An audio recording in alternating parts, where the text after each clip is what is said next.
We're going to be hoping. You guys, somebody just tell me when it actually, if it starts going. I'm starting Twitch on my Xbox, but sometimes Yep, I see It's some waiting going. to happen on mine. Okay. So, I don't, because it's not, oh, I am clipping. Because it's not Streamlabs OBS, it doesn't, have the chat tie-in functionality, or at least I don't know where to find it. So until I look into it later, that's not going to be there. But for now, we're just going to have the world map until I get some other artwork to throw up there. So if you guys make character art, send it to me and I'll put it in there.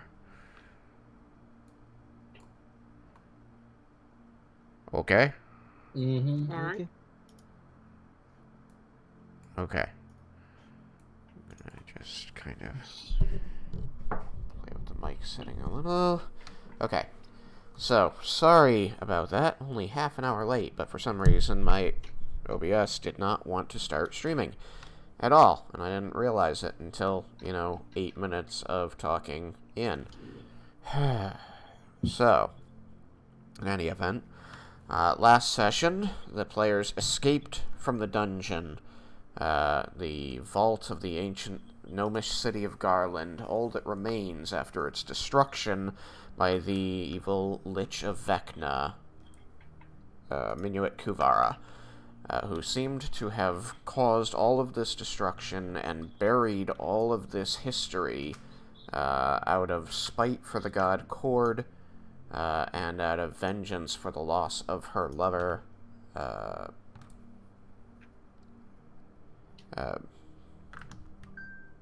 Victoria Somerset. Sorry, my brain's not working anymore. Wife. She was her wife. Huh? Wife. They were married. Yes, it was her wife. You are correct. Before you go any further, is everyone for sure it's working? Because it's It's definitely okay. Because okay, now I have it. Okay, it's like I said, it's sometimes late for me with Xbox. Continue. Okay. You obtain in defeating her and disenchanting this box that Cyrus found in the wall.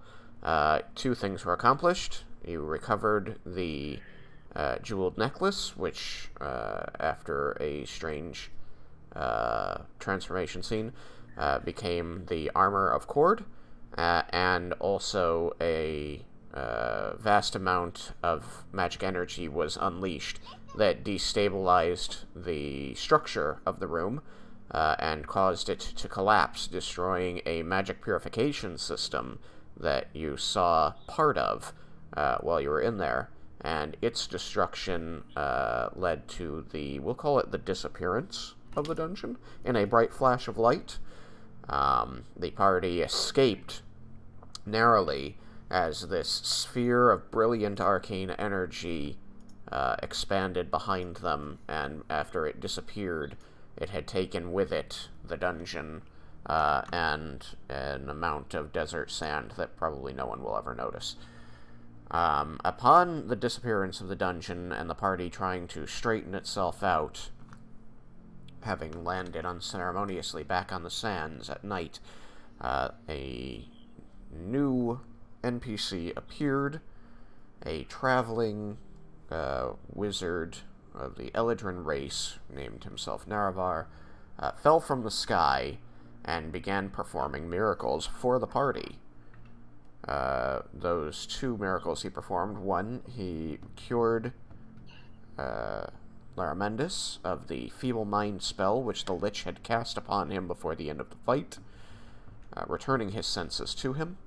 And then, as the session ended, he performed another ritual which allowed him to physically pull the spirit Zintharamil from the armor in which he had been trapped, according to Leah, for the last 70 years. And so that is where we start. on the sands of the desert of Toralos at night, after the second ritual has been performed, Zintharamil stands, here seen, meaning with goat legs, and a very elven face and bodily features above his waist. Naravar remains on the ground, looking bewildered up at this as the spirit addresses Leah and begins to thank her. I believe, Leah, you had approached?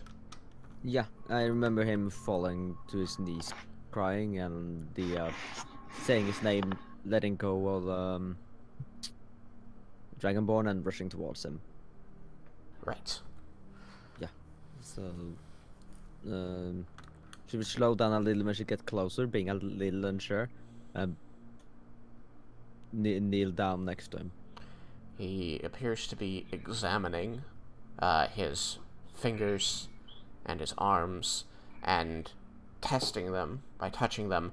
There's still tears streaming from his eyes, and he frequently raises his right hand to rub them away and then continue probing his body with his fingers before looking over to you and says, "Can this be real? Have I been freed?" It looks like it. I'm gonna try touching his shoulder.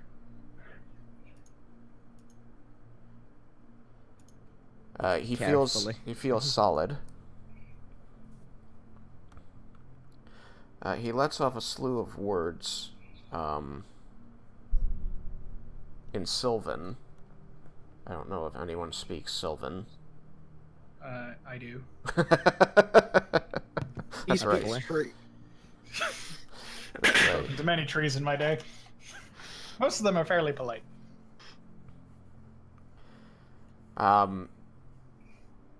It seems to be a grocery list of concerns, focusing mostly on how it doesn't seem like the body he remembers, but hoping that this is in fact not a dream. He's clearly speaking to himself, believing no one can understand him. I'm ignoring it because it just sounds like wind. Yes, Sylvan does sound almost more like wind through branches and leaves than language, but it is still language. I'm gonna give him a hug.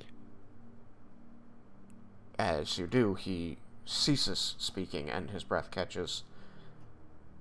And slowly, very slowly, you do feel his arms wrap around you. He has long, lithe arms with overly long, inhuman fingers.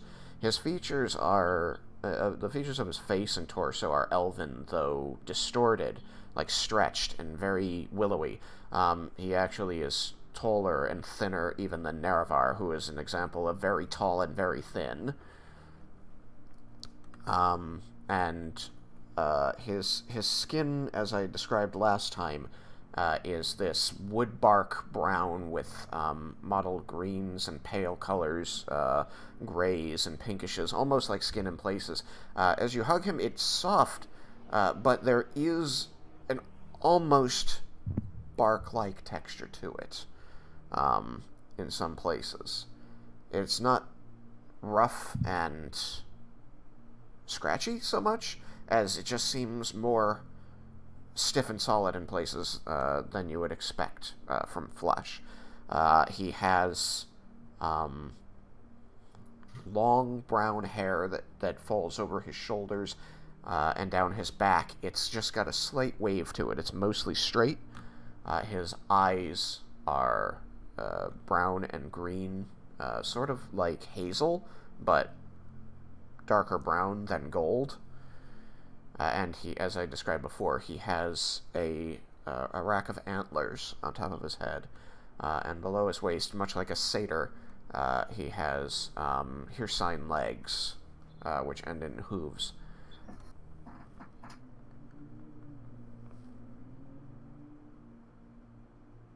Good to finally see you.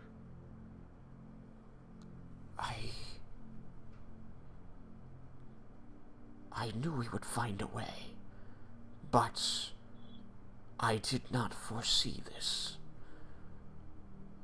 It surprises me that I can speak your tongue and understand it. Common was not a language I was versed in.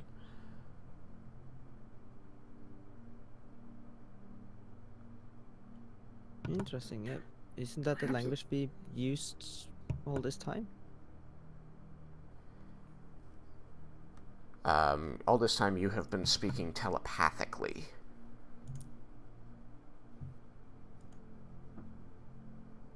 Oh, but I've been imagining that being, you know, still in a language. So it's entirely probable that Leah does not understand the nuance of telepathic communication.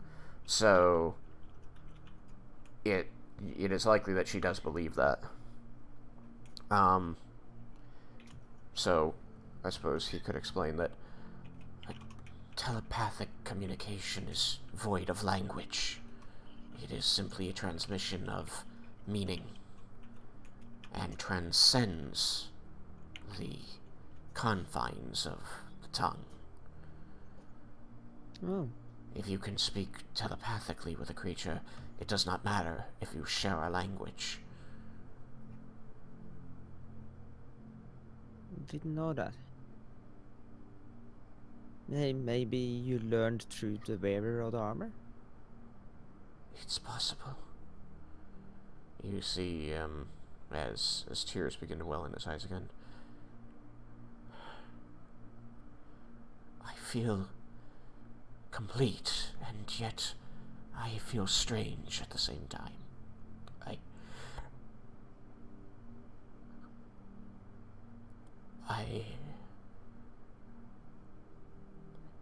It has been so long since I have been able to see through my own eyes and hear with my own ears. The sensation is rather overwhelming. Forgive me. Of course. I could only imagine. He, seems to be holding on to you like an anchor, like he's still overwhelmed by everything that's going on and trying to adjust to it. And as you are sharing this intimate moment, you are going to hear the scraping of sand and the clearing of a throat. And you're going to recognize the tones of your new wizard friend who has come over to you.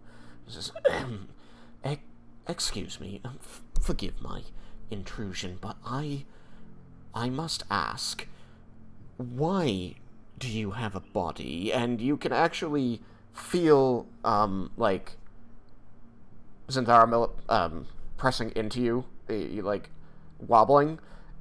You can imagine that the Eladrin is poking him and prodding him in the shoulder.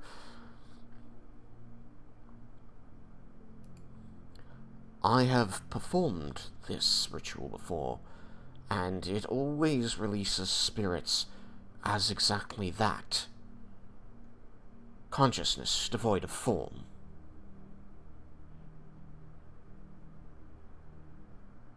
Zintharamil releases you, Leah, and pushes himself to his full height again, turning to face the Eladrin.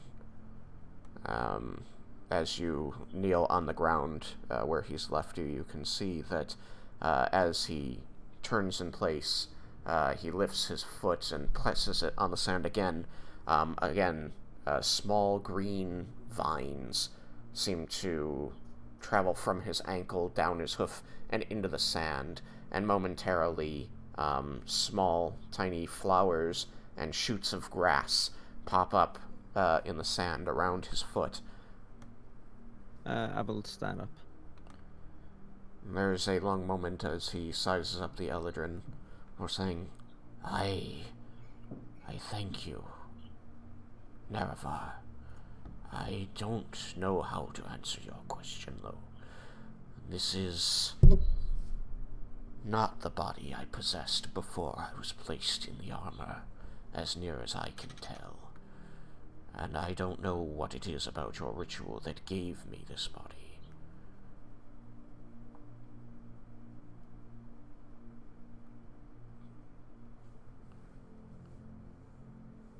Nerevar seems to consider this a moment, before stopping and saying, "Oh, yes, you're welcome. Perhaps there was an extra... The magic. The magic." He suddenly seems to become animated, and begins patting himself down beneath his cloak, and pulls out one of the leather pouches that you recognize as having contained, when he performed the previous rituals, it contained the substance that he told you was called residuum. And he pulls it open and upends it over his hand, and nothing comes out. It burned his entire supply. Oh, bugger. He tosses the leather pouch aside. It flutters limply to the ground, and he fishes out another, and... Am I still covered in residuum dust? I mean, yeah, there were little flecks of it on you, but, no more than... You got some, like, glitter. Glitter. But that's about it. I'm just curious if, like, this spell, I'll just took it from, like, the area, not just his person. Excuse me. So... yeah, no, you, in the moonlight, you had noticed this glitter effect. You can see that it is gone now. Oh, boy. Oh, this is not good. This is not good. He pulls out pouch after pouch, 3 pouches in a row, all of them empty. I'd be willing to bet ours is gone, too. Finally, he pulls out just a handful. Like, he opens his satchel. He's got, like, this messenger bag slung over his shoulder, under the cloak, and he brings that around to the front, like, flips the lid behind it, opens one of the pockets, and just pulls out, like, a handful of pouches. And you can see him just sort of squeezing at them. He's like, "Oh, good. Oh, wait. And begins going through it, dropping a pouch here and there. I'm gonna take a look at the pouches I had. Okay. You had 5 total, coming from the dungeon. You had handed one to him, and he had given it back to you after proving that it, too, contained residuum. You find that 3 of those pouches are empty. Oh, so I'm left with 2. You have 2 pouches of residuum. They So weigh about one a for pound us. each. Wow, that spell was like more expensive than I thought. Than you thought, the Eladrin seems to protest. I've cast that spell at least 3 times before, and it's never done this. What is up with your world? That is a We're low very magic. good question. He takes the remaining pouches that he seems to be convinced still have residuum in them, and places them back in his bag. It looks like he's got a bundle in his hand of at least 5 or 6 pouches. On the ground are like 6 empty pouches.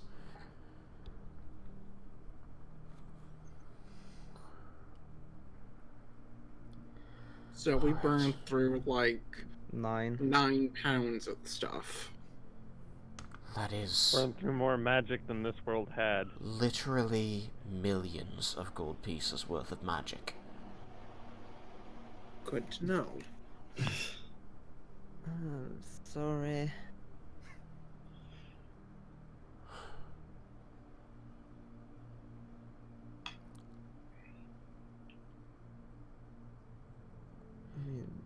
It's fine.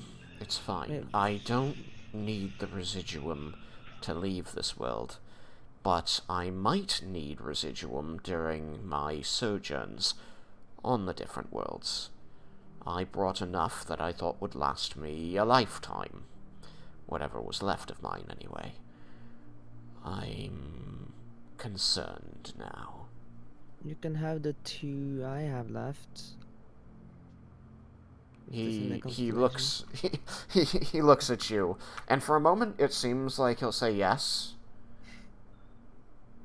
He seems to stare at you with a strange longing in his eyes. You can tell he's fighting with some desire there. He says, no. You told me that you found a device which was producing this, you believe? And that device was just, disappeared. Indeed. For lack of a better word. I do not think it would be wise for me to... No. Your world needs this. Your world needs it more than I do. Well, we're forever in your debt for what you done to us.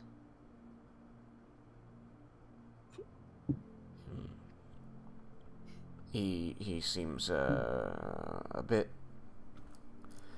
at a loss for words for a moment before a look of consternation passes off his face. You're welcome.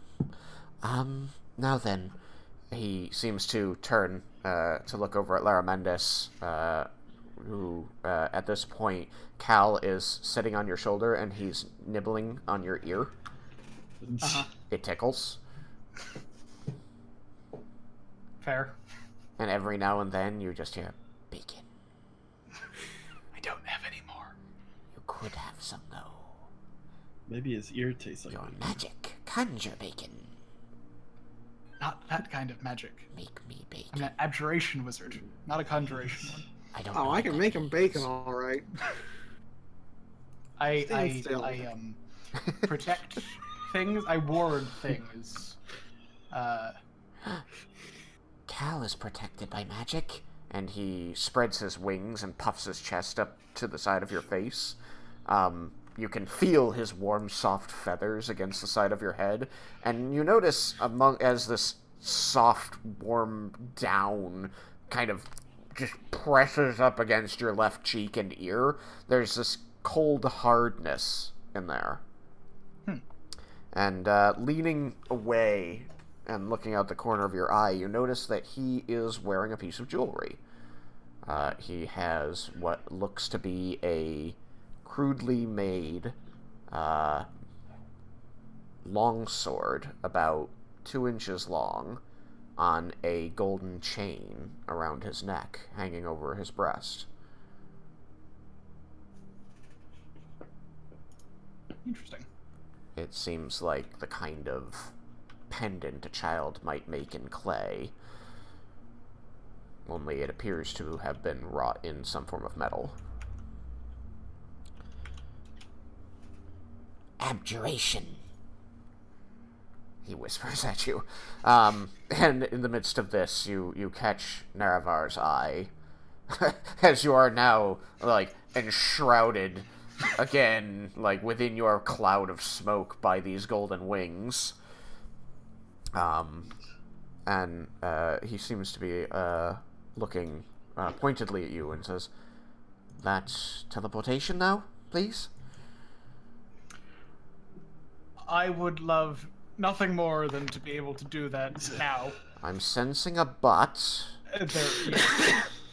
The fight with the Lich went through all of my necessary spell slots. Of course it did. Very well.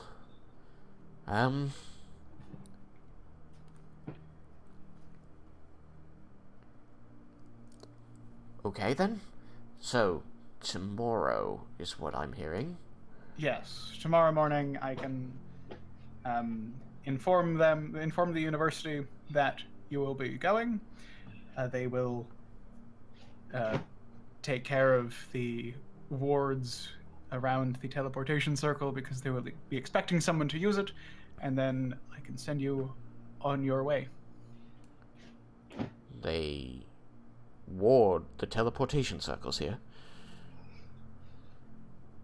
To the best of my knowledge, all of them should be, yes. They are extremely dangerous. Do you not? They're placed in strategically disadvantaged locations so that they can't be used to invade a city, but no, travel between teleportation circles in my world is free. Well, except for the cost of the spell. It is unregulated, I mean to say. Interesting.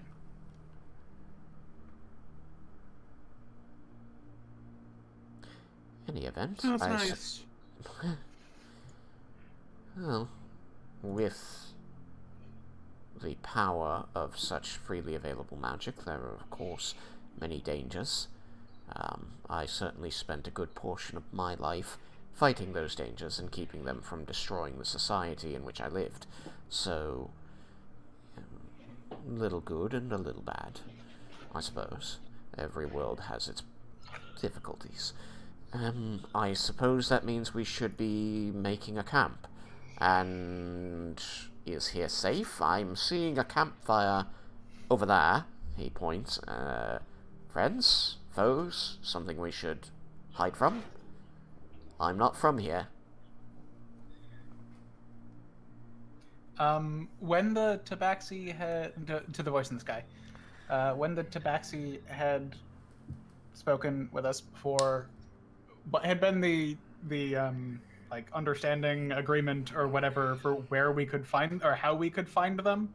They said that when you... I was just gonna speak up. Say that is probably the Tabaxi. They said they were gonna be waiting outside for us to depart.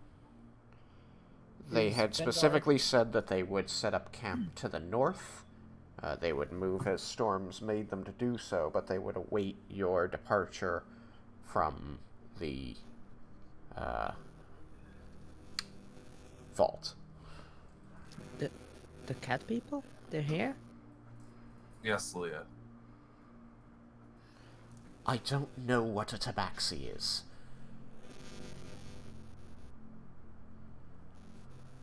They're cat people. A feline humanoid.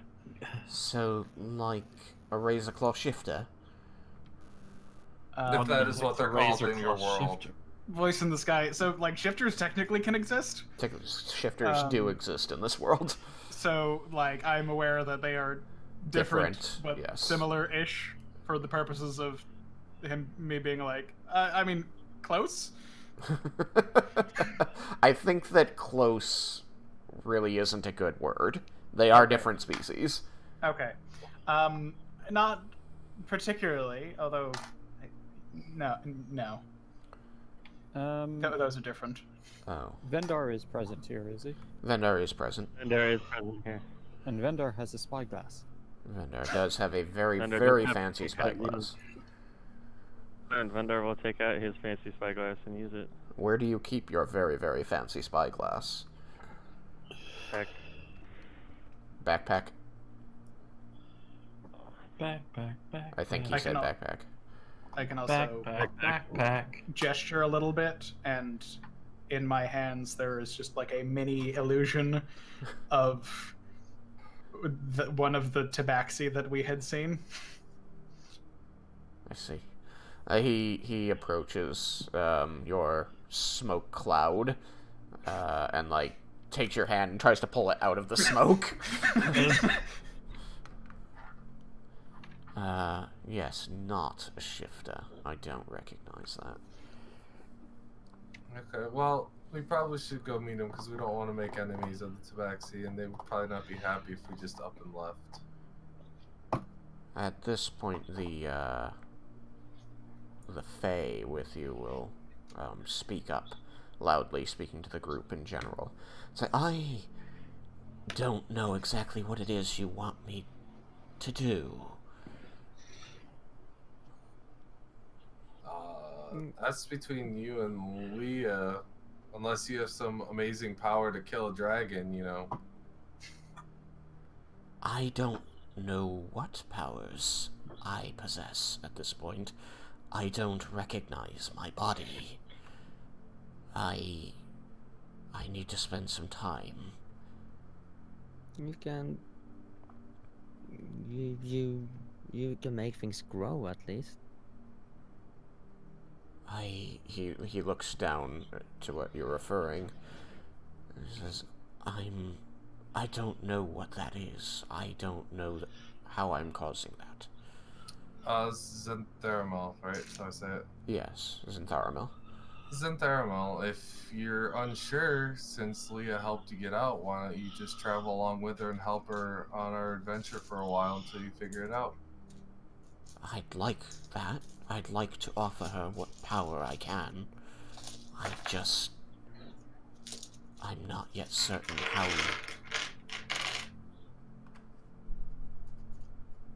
I need to get used to this body. There's plenty of time to find out.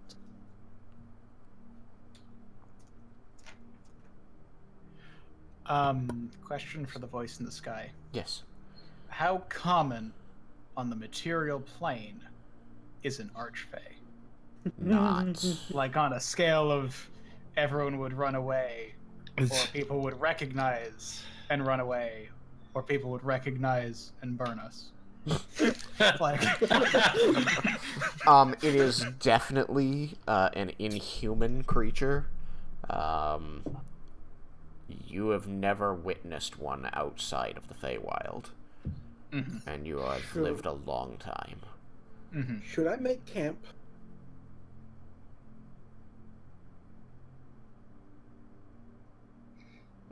The Eladrin seems to be waiting for somebody else to answer before finally. I would say why don't we meet up with the Tabaxi, set up camp with them, and that way we can disclose what information they're curious about, and then we could be on our way after we're done camp. How about we, well, with our new friend here, we don't set up camp with them just in case.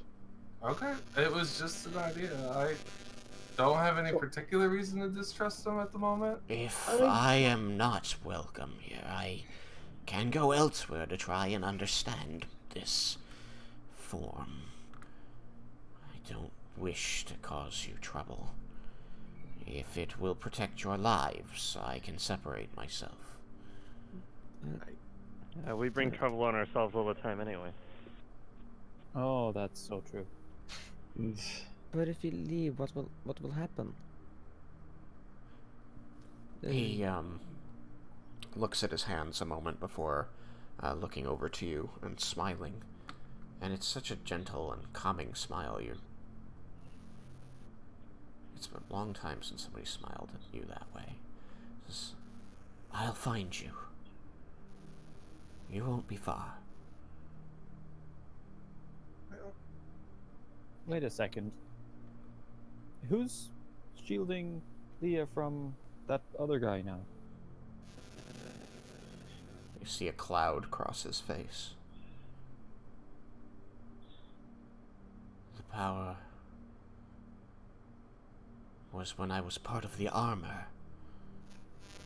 I am no longer a part of the armor, and I do not know how to tap into the magic of this body yet. No one is protecting her. Then I think it'd be best if you stayed with us, at the very least until you figure out how to do that again.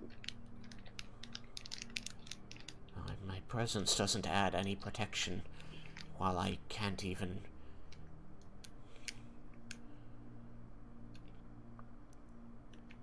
I'm aware, but I expect being closer to Leah might make it easier to figure out how to do that once again. If that is your wish, where do we go? Well, I can make camp here, and the others could go talk to the Tabaxi. If that's acceptable to the rest of the group.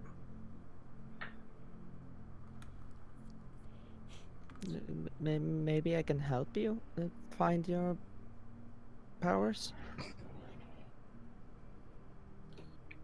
Zintharamil again smiles at you warmly and says, I would like nothing more.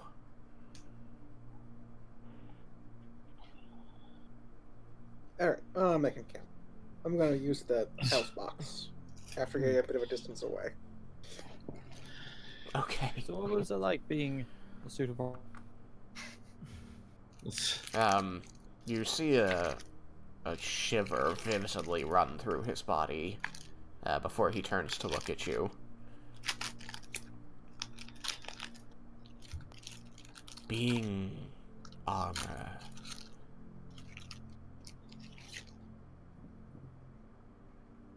When I was part of the armor, it was darkness and the inability to think.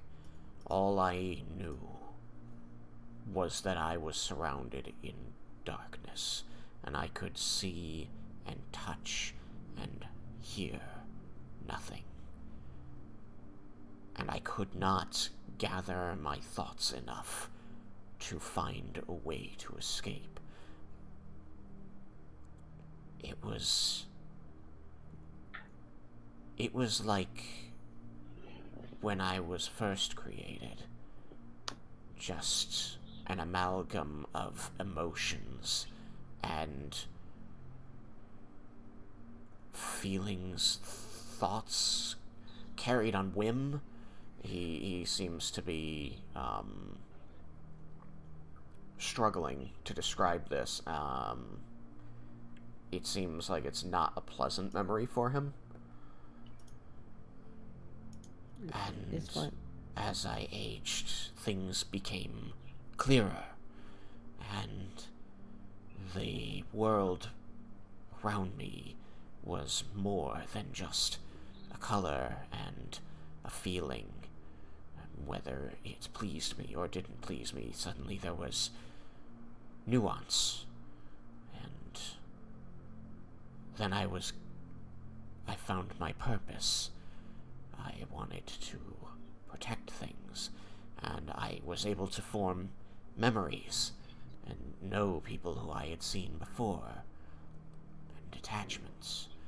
And it was similar to that experience, Jebel, rebuilding myself thought by thought, emotion by emotion within the armor, with the borrowed power from Leah's heart. It was not pleasant. Out of character, being created, is that something I'd pick up on? Or do I know anything about the Fae? As a druid, you are aware of stories about where the spirits come from, the Fae, as well as the natural spirits of this world, and you know that what he's saying sounds like a more detailed version of the experience that's been described to you, where the world creates these thoughts, emotions, colors, smells, sounds, and over time they take on a life of their own, becoming a spirit of this world or the Feywild. Okay. You can remember yourself being born? Hardly. There wasn't a memory back then, but I have a feeling, and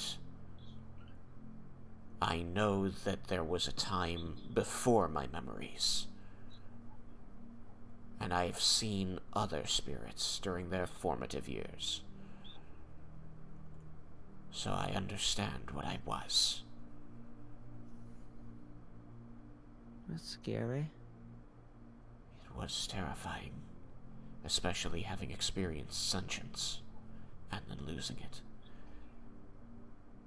And that's why I clung to it so dearly when you found me.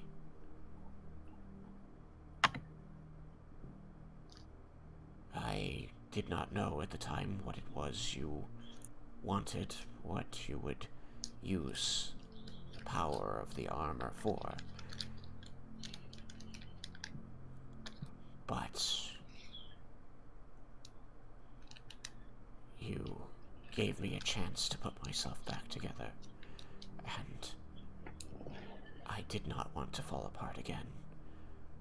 It was fortunate that your goals aligned with my own once I remembered enough of myself to be able to understand that. Fate, perhaps, if you My believe only in such a regret thing. is not being able to find you any sooner. 70 years, an awful long time to be stuck like that. Yes, I suppose it is. I do not wish to dwell on it, if that is all right with you, Jebel. Yeah. I think I've spent enough time as an inanimate piece of weaponry. Well, then naturally you will want to do other things. Are you hungry? I could eat. He places a hand on his stomach and says, and his eyes seem to grow wide, says, I could eat.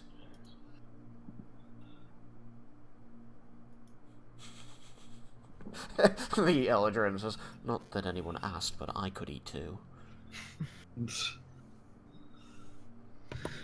Well then, let's see what the kitchen has in stock. As I'm hoping the house shall, appear. Right, so Cyrus has stepped away from the group. You pull out this small brass cube. It's about 3 inches on a side. And it's got a round button on one side, an elevated piece of metal that is very clearly a separate piece.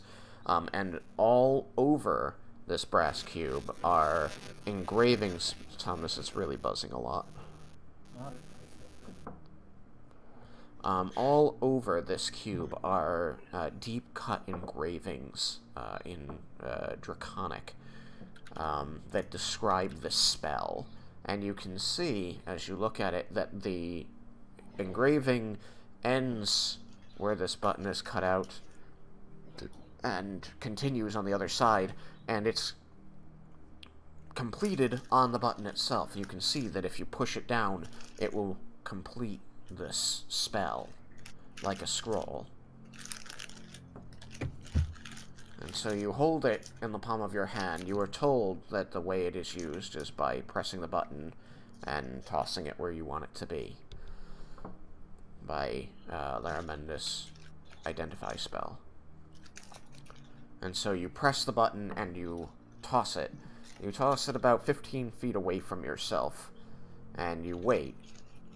And after about 3 seconds, there's a pop and an explosion of sand. A wave comes at you.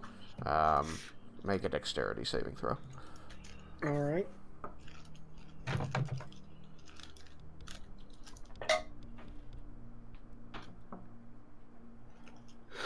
I got a 23. Okay. You manage to cover your face with your arms and clothing as this wave of sand crests well over your head and then falls upon you. You are able to keep it out of your eyes, mouth, and nose, but it is still over the rest of your clothing, so you shake it off, and as you clap the last of it from your hands and off the front of your jacket, you look over and you can see that there is this idyllic-looking log cabin in front of you that looks about big enough for, I believe it was 10 people. Let me pull up the correct document.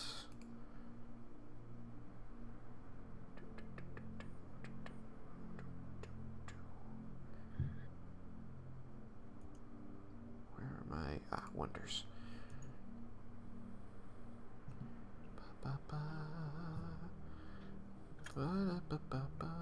Carlson's cabin. See, press the button. Small cabin. Yes, and so you can see that it is lit warmly with firelight on the inside, and that there are these complicated glass windows and a door with a brass knob facing you. A chimney rises over it and begins to pour forth smoke. Nice. Approaching the cabin, you approach the cabin? Yep. Approaching the cabin, you can look in the window or open the door. Either way, you will see inside. It's a small space, but it looks like there are 10 beds in a single room. There's just enough room in there for any person to don and doff armor, so there's enough room to move around. You can see in one corner that there appears to be a wash basin with a reflective looking glass. There also appears to be some kind of curved metal bar over the wash basin. And you can see that there is a fireplace with a warm fire glowing within it.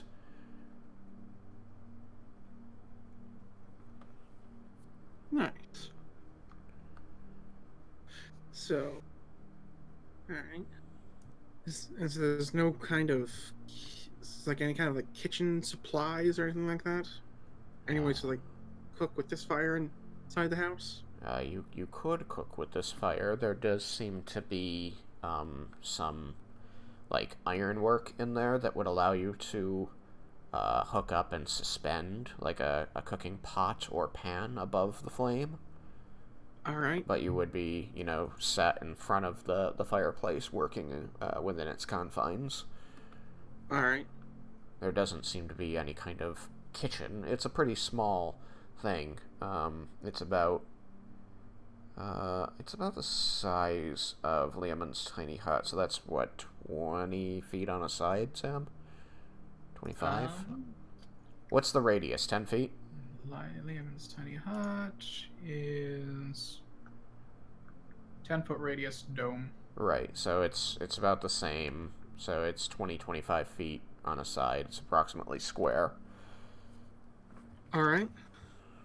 So you could do cooking in there, but there aren't accoutrements for it necessarily. Like, there isn't a cooking space. You can see that around the fire there are wrought iron instruments, and some of these appear to be what could be cookware, a way to set it up at least. But it doesn't look like there's any kind of, stocked kitchen or special drawers for anything like that. Alright. The cabin is furnished with 10 luxurious beds. Amenities include just enough room to don and doff armor, a looking glass above a basin, which has this weird metal thing over it, and a fireplace. That's what it says. So it's already gives you more than Liamon's tiny hut, because it gives you beds and a floor. You can see that the whole thing is made of wood, and it's fully enclosed. Nice. Alright. Cool. Before I go in there, is there any... do we have the ability to remove the this particular cloak? I do not believe it is a good idea to keep in such a small space. You see the Eladrin. He seems to be paying attention to you, though, again, no pupils. You imagine he's giving you hardcore side-eye.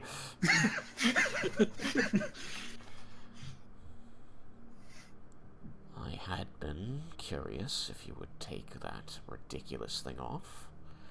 I would like nothing more than to do that. Same goes for the boots. May I ask a question, then? Of course. Why do you not? It has a curse on it, such that it cannot be removed without the remove curse spell. After an hour of resting, I can do that. you a...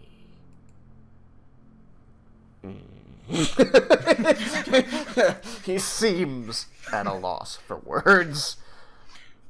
I'm noticing also that your halfling is very jittery.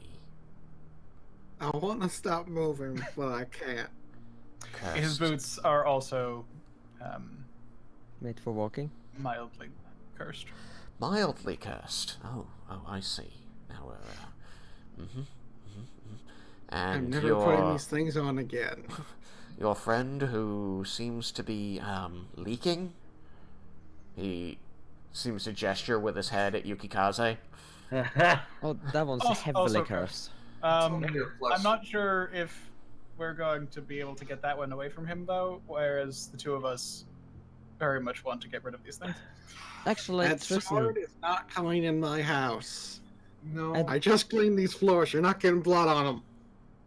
I did level up. Does that... And that level up gave me an extra spell slot. Does that mean that I can now just use that spell slot? If that level up gave you the third spell slot, then yes. In that case, I can actually remove curse from one person. Right, which reminds me, because I don't think I ever said So it who's to... your favorite? If I had it prepared, I could have as well. So, guys, just because I really enjoy, like, fancy swords doesn't mean I'm an idiot. And, I feel it's Does evidence it? to the contrary. wow. I see how it is, Raiken. And, no, so, you know, I would like to uncurse this and maybe take this with me and, like, have it on a mantelpiece somewhere. Be like, that was for my adventures when killing a lich. It was So you're great. willing to not use it? It saddens my heart deeply, but yes. Unless the dire need of it. I see. Well, I'm It going to saddens keep my me. belt of giants. I assume that's another cursed item. Oh yes, that curse is It's not that bad. he is much more attractive to those of large stature. Excuse me? Yes. Apparently, any giant I come across will become enamored with me. Which, as far as Have you curses on tested items this? go, No. You're a giant to yet. Yuka. I'm... I would really like to test it. I would really like for him to test it. I'm sorry, I'm having so much trouble understanding why you would want to keep cursed items around. Because don't. magic items are incredibly rare. I mean, it makes me stronger. Yet, And you see how exquisite this blade? It's a beautiful sword. It just sucks that it's cursed. I mean, we I could just- make another... I very openly facepalm. could What make was you that, another Narco? sword. That's what I've been trying to tell them, but they insisted. No.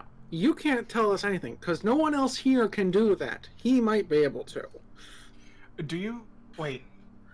Do you know how to fabricate magical items? I imagine that you were, like, approaching him, like, excitedly Also, asking I'm not this. the one Yes, in I got a little close.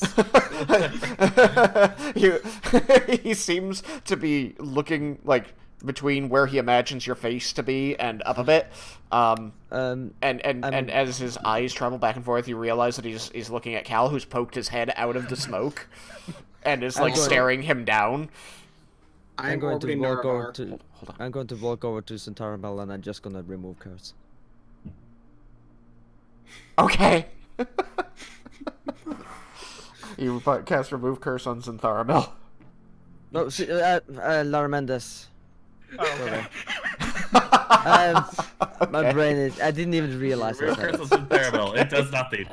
Yeah, I didn't even realize I said it. Laromendis, I meant. couldn't decide which one, so you just didn't do either.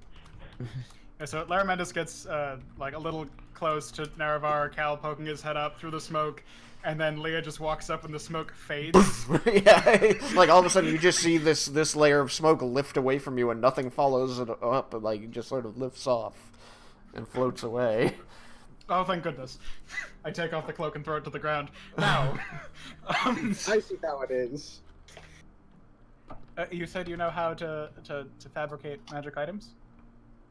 He kind of like leans back away, putting his hands up wardingly, looking between you and Cal still. Cal just staring him down. Says, I have some experience with the practice. Teach me. He kind of like with his left hand he kind of gestures vaguely at Cal. He says, I made the protective ward on the item he's wearing. Fascinating. Would you be willing to take a minor detour on the way to the university? There's an archmage that Is trying to learn how to do would like exactly to what you're meet talking you. about.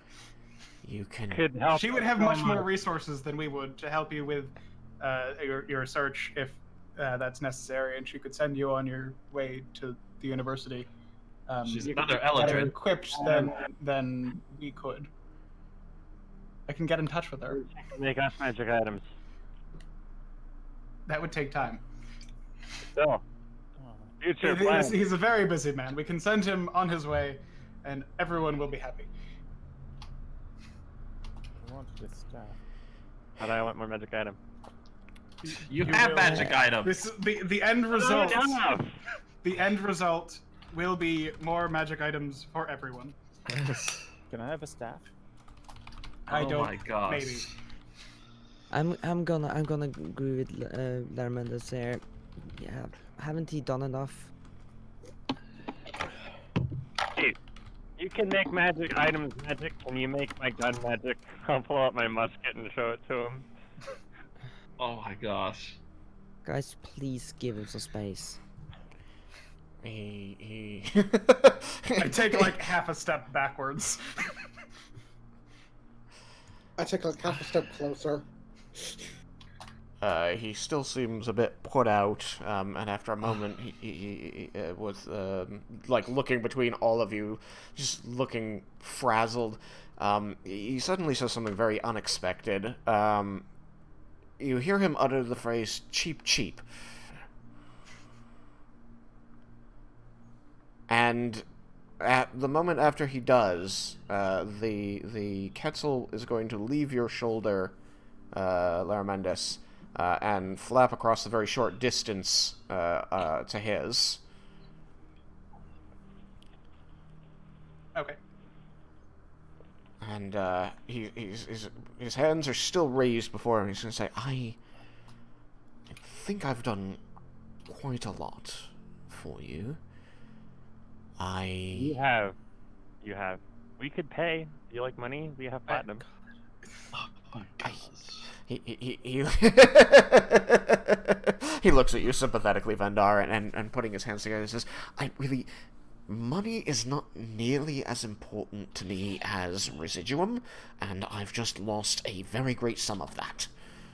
And you are incapable of providing me more, and I know I've turned down that which you offered me, but again, I'm trying to do you a favor here.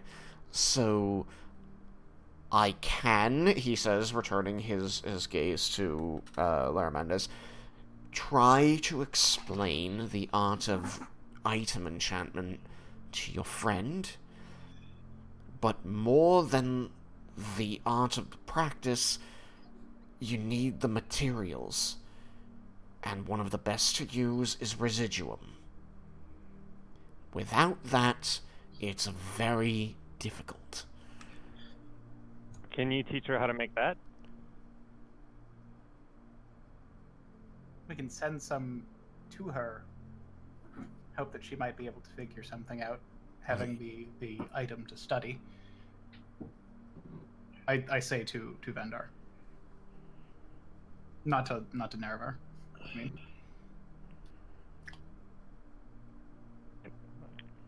I just want magic things. I like magic. Indeed. Magic, because I don't normally have magic. What? The bow you're carrying is magic. And I mean, not magic like they have. You magic. have I was almost able to- more magic than me. the hat you're wearing is magic. It's a very stylish hat. Yes. I worked hard to collect this magic, and I want more.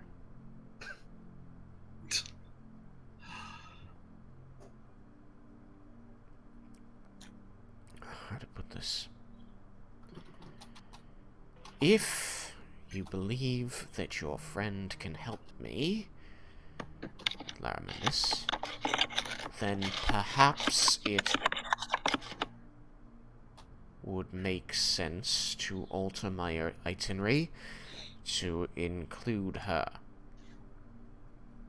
And if some other conversation were to occur as part of my sojourn there, then so be it. Does that buy me some breathing room? I do believe that that she will have better resources to send you more safely on your way, and might know better the proper people to speak to at the university than I do. It's been many years since I've been there. All right. I step back and begin orbiting Leah. I just... Can he stop that? It's very distracting. I can't. It's the boots. The, You could double the orbit and just orbit us all. Just Well, you do Go around burpees and- again. I'd love nothing more than to stop this, but I can't. that cabin. You conjured that, sorcerer? With an item. Cyrus. Cyrus? Yes. Cyrus. You conjured it with an item, like a spell scroll. There was a cube, so I believe it will be reusable, unlike a spell scroll. But it seems, from my cursory study of the item, it seems to function in a manner similar to a spell scroll. It pulls ambient magic from the world to power the spell that is inscribed onto the item, which seemed to be some variation of Leomund's tiny hut, which wonderfully provides beds. Wait.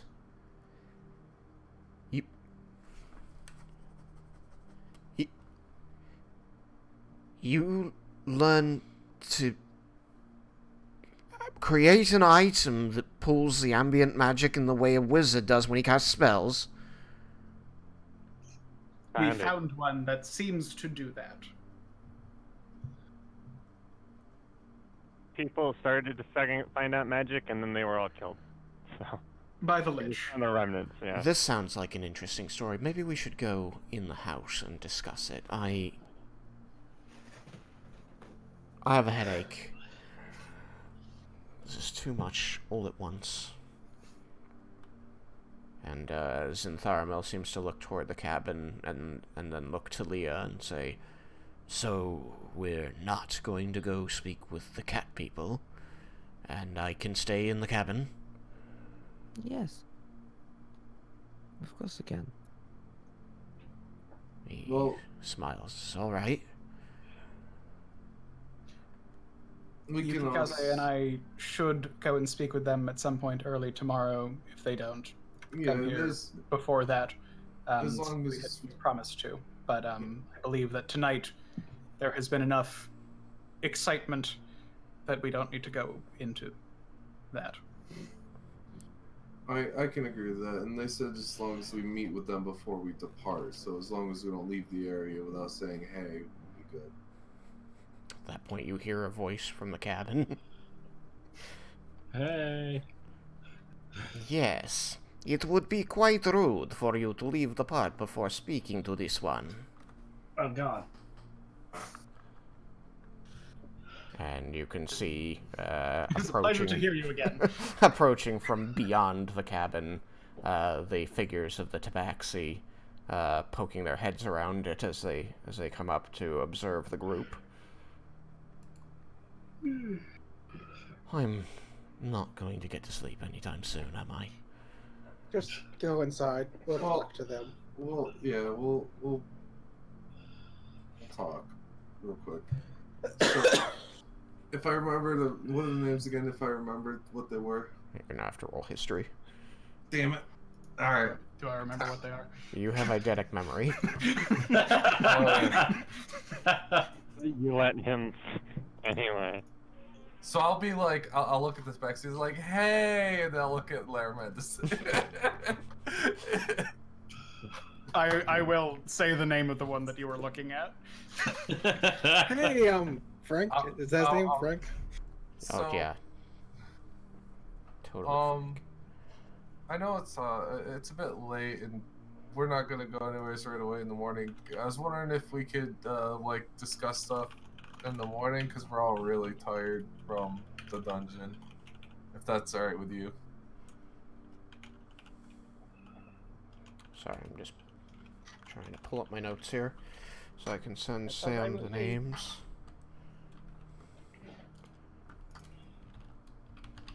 Who's headed towards the cabin? Has Nerevar?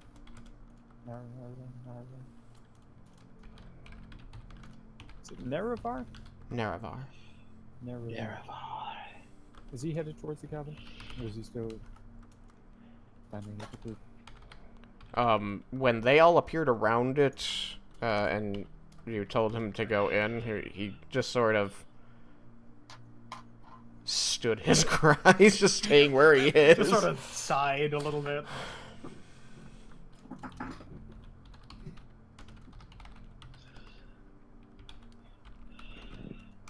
Sorry, just sending these over.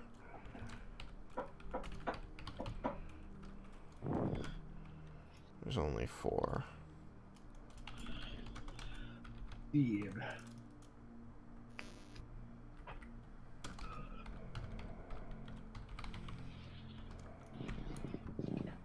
And one more.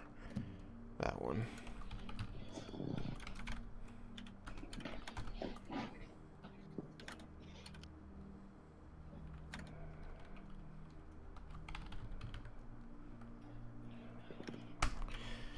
Okay. So, yes, you can see that, there is, one Tabaxi. He's dressed in light-colored, airy, flowing clothing of consistent with the silks that you purchased in town to keep cool in the desert. He has... Whoops, sorry. My mic stand was in the wrong place, and I tried to reposition it and banged it on the desk. He has cheetah stripes and spots on his body and face. He looks to be of strong build, and he is the only one standing directly visible. You can see that the others, there are at least 3 other bits of tabaxi you can see poking out from behind the cabin. They seem to be keeping it as a barrier between you. But this one is the one speaking, so you know what his name is, Sam. You said this was the tiger stripe or the cheetah? The cheetah one? striped. The cheetah one. Yes. So this is Rizaldo. That's Ruthaldo. Okay. It's a pleasure to see you again, Rizaldo. Yes, this one is pleased that we can meet again. He did not think you would survive in the vault, and he was almost right, he thinks. It disappeared. It was, nearer than I would have hoped. Indeed. It was brutal. I have... Knowing that. This one has been told of the many traps and the pitfalls that exist within that underground, that relic of the past. But this one was promised that he could look around inside when you were done. Yeah, please forgive us for that, because apparently when we beat the Lich, it set it off an even bigger trap that, as you can see, the end result of the trap. So you were able to confirm that there was a Lich in this place? Yes. Yes. With 100% absolute certain that was painful. And this Lich... this one imagines it must have been a servant of Vecna. Yes.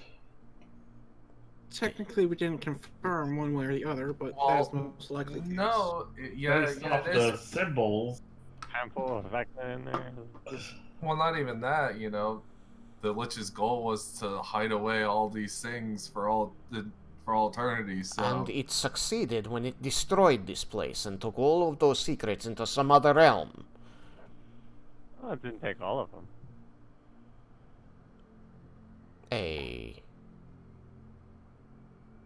You see an eyebrow fly skyward. Oh, you have something from inside to show, Ruthaldo? Stuff out. He has coin if you have wares.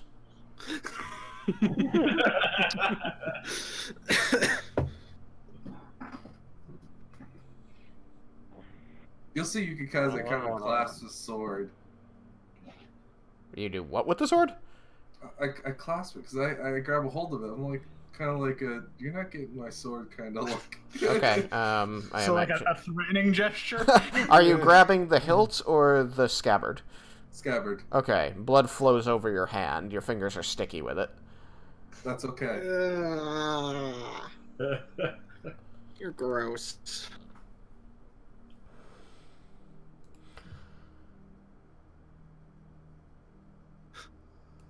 Huh. I'm curious.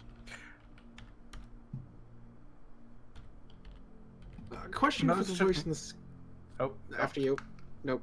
I was going to continue conversation with the NPC, so if you have a question for the voice in the sky, No, ask that first. Nope. It doesn't matter. Go. Okay. Much of what was learned pertained to the histories surrounding the life of the Lich, and a bit about the city that had been here. I would be happy to go into as much detail on what we could glean as I have time for. She blew it up.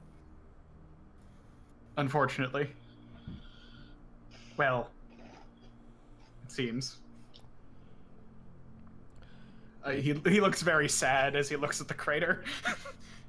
It took a great deal of effort for Ruthaldo to convince his group not to abandon you here in the sands, to wait to see what you would be able to tell us, and let us see with our own eyes.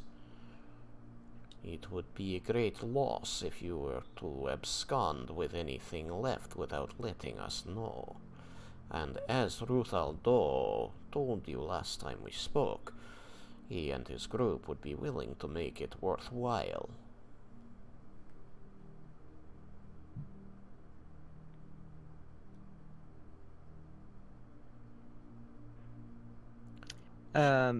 Meanwhile, I'm gonna just take Zintharamil inside the hut.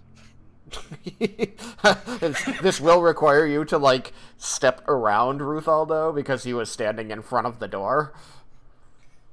He's just like, excuse me, just want to get. Just need to get through, get through thank here. you. Right, yeah, okay.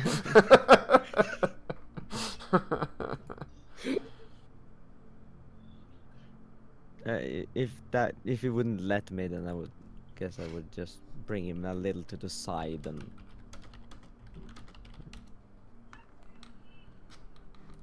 You're going to go where with him? mean, he's not going to, like, stop you. It's just awkward because he is close to the door and directly in front of it. So you do have to, like, go around him and, like, squeeze behind him. Like, his tail's, like, whipping around. Like, you... not a lot of space to get in there. Excuse me, could you just step aside a little? He seems to eye you, with these yellow-green eyes that reflect this moon's light at you for a moment. Then he raises his eyes to the rest of the group, and then back to you for a moment, and as he lowers one eyebrow, confused, he takes one step to the side. Thank you. You pass you pass inside. Zintharamil has to duck to get through the door. Night, Leah. I just wave back at you. And Jebel's going to sidle up to Laromendis and, like, tug on his sleeve. Yes. Yeah. And whisper. Do you want to hold on to all of the items?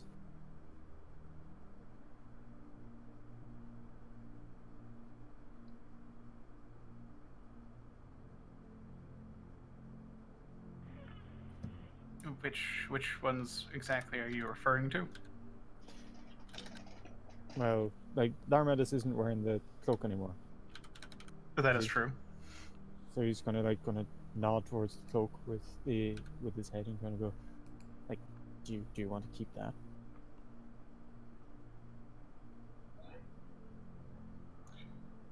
Or Cyrus, does he want to keep the boots? Yeah, I don't think he's very happy with them. This is true. The cloak is just sitting on the sand where you tossed it. I just, like, threw it away from me, so it was away.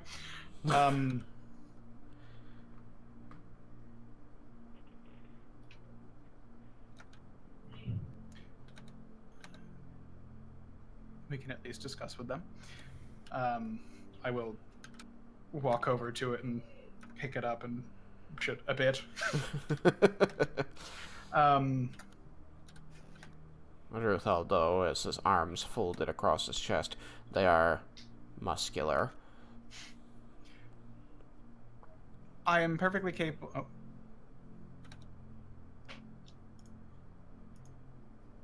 Oh? I got a message, sorry. Oh.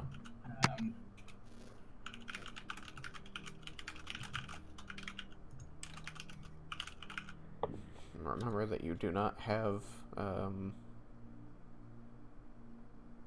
Rory's telepathic bond up anymore. Mm-hmm. I would like to use my magic to show you what the inside was like. It will, however, take time, and I cannot reconstruct large pieces of images, but I can use illusions to show you, and we can If I talk could about... stand still, I could help. I can do stuff like that too. And can I... I'm making... What did we see in there?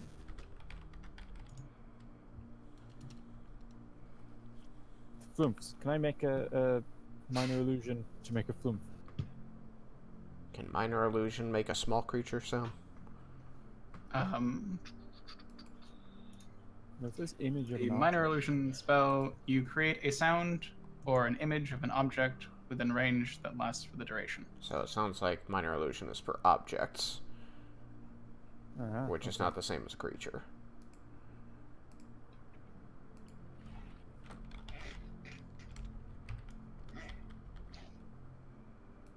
Can I make an illusion of a statue in the shape of...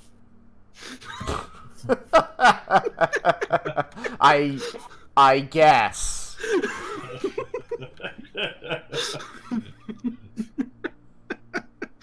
Yeah, I guess you could do that. That's one way to work around.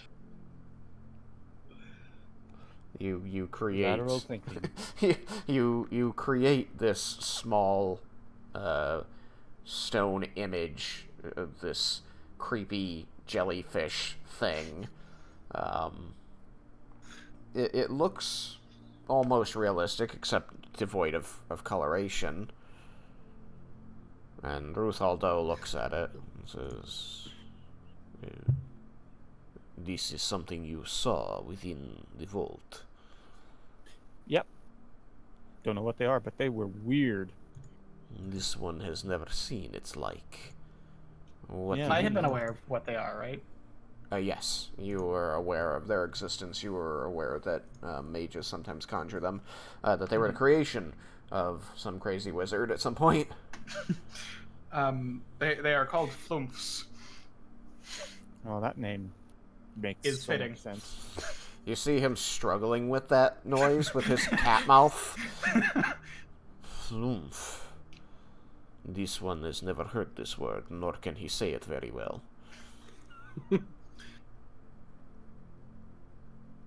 And what did it want? To die, apparently. I don't know. Weird. It wanted to kill us. They were part of one of the traps summoned the creatures in order to then attack whoever was in the room that they were in to prevent them from leaving. They didn't. There was do a very good job puzzle of it. around it, which seems fitting.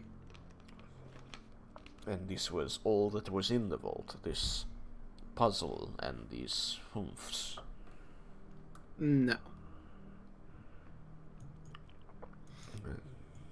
Are they dangerous? You said that they tried to kill you, but they were not successful, so does this one need to fear? That depends on how skilled you are at combat and how many there are. I do not believe you need to fear flumphs. Other creatures that had been encountered were the reanimated remains of. There were many dragonborn. There were some tabaxi. There were some gnomes. I'm not sure if some had been carried by the storms. Some had been the original residents. It seemed. There was at least one Goliath. Undead inside the vault. Yes, as well as the Lich, who is. I mean, the Lich is undead. And slime. We took care of and burned all that we could find. You laid my people to rest. The best, As we, best could. we could.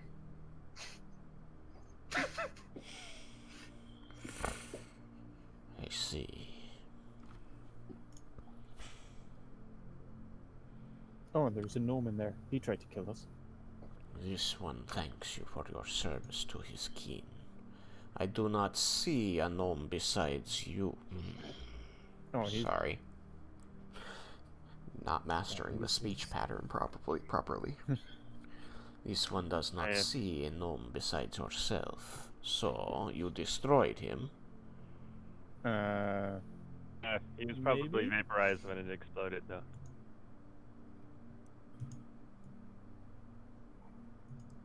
Probably. He was insane. He was really insane. Like crazy insane.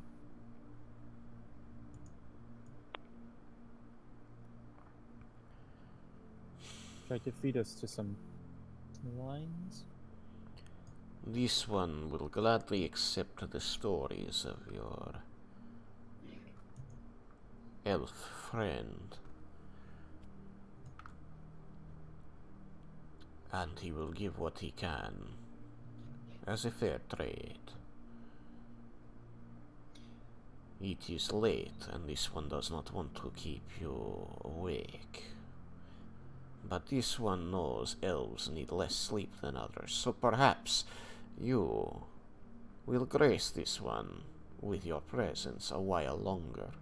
Ugh. That seems reasonable to me.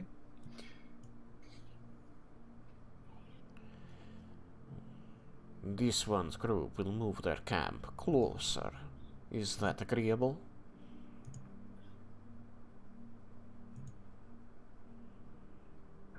Sounds sounds Don't fine. see why not. I have no problem with that. There's no reason not to. As the ascent comes trickling in, you see him not like gesture with his head over his shoulder, almost like he's still making eye contact with Laromendis, so it's almost like he's telling you to go, but you see the shadows of his compatriots moving back across the sands after he does so. Very good. This one is glad to have made your acquaintance. You were more trustworthy than many others he meets in the sands. Ruthaldo is glad that he trusted his gut.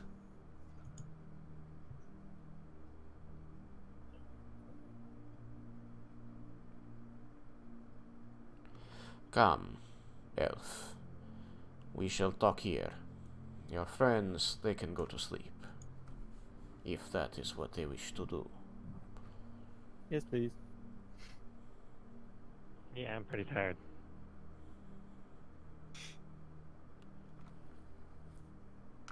So, I was almost eaten by a floor today. I'm not feeling great.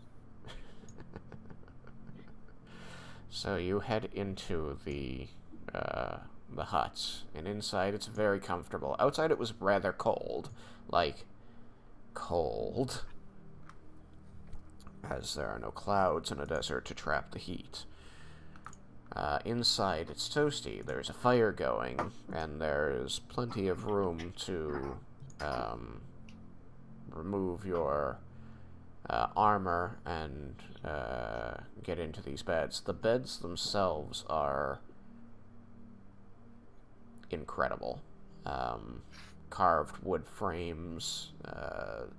They have mattresses that absorb your body weight like nothing you've laid on before, and they have blankets so soft you almost feel like you're sleeping inside a cloud.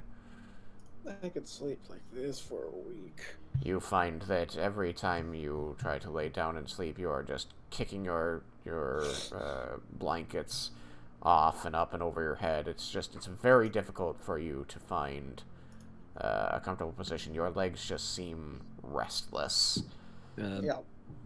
As you come in, you would notice Leah playing some tunes on the flute. I wonder what would happen if we tied his legs together. Don't you do it. He explodes. Like, I really want to know. I will stab you. Or if I used hold person on.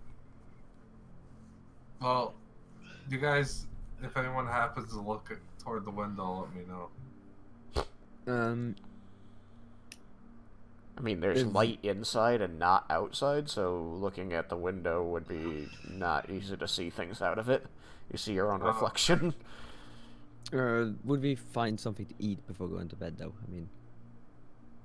So right, you guys enter, and Leah and Zintharamil are there. Zintharamil is sprawled across one of the beds, listening to Leah play and watching her with interest as she plays. You can see him waving his long alien fingers through the air in time with her beat.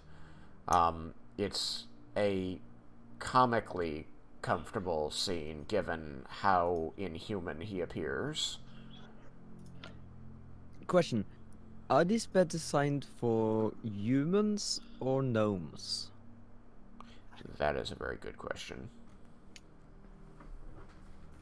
Or gnomons. Perhaps for whoever summons it, which would make it halfling sized. That would be very bad. As bad as gnomes, technically, the same size. I don't see what the problem is.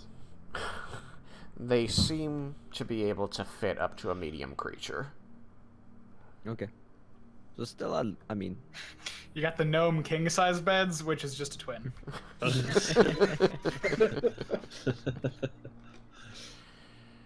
Yeah,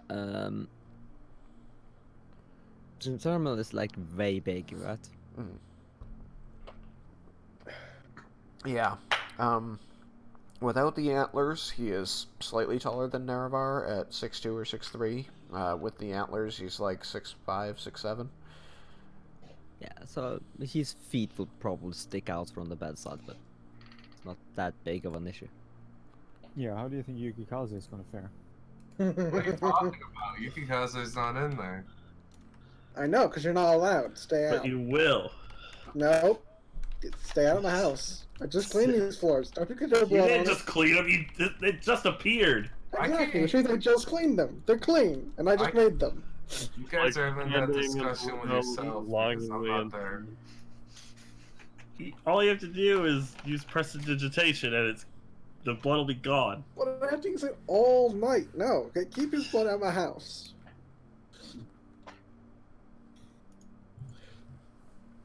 Remember that after I've rested for just a little longer, I can remove those curses. I just like how everyone's worried about Laromendis, or about Yukikaze. You know, Raiken's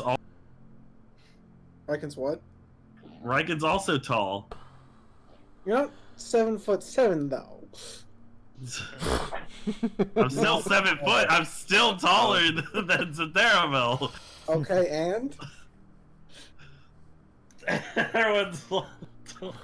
I don't know. You can deal. You just curl up a little. It'll be fine. Is I this a would know. competition in height?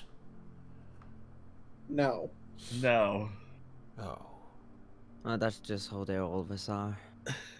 Well, just to let you know, Tristan, I set up 10 outside. You set up a tent outside because you refused to just get rid of the sword.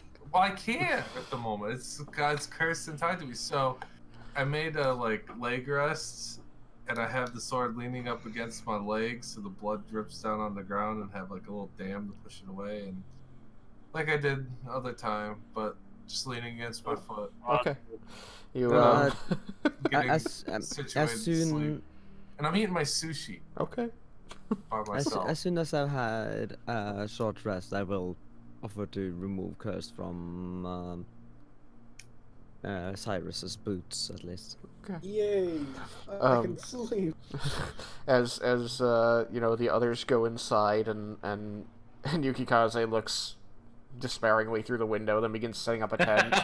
Ruth Aldo is sitting there with Laromendis, and they're talking. Laromendis is regaling him with the stories of pretty much the blow by blow of going through the dungeon.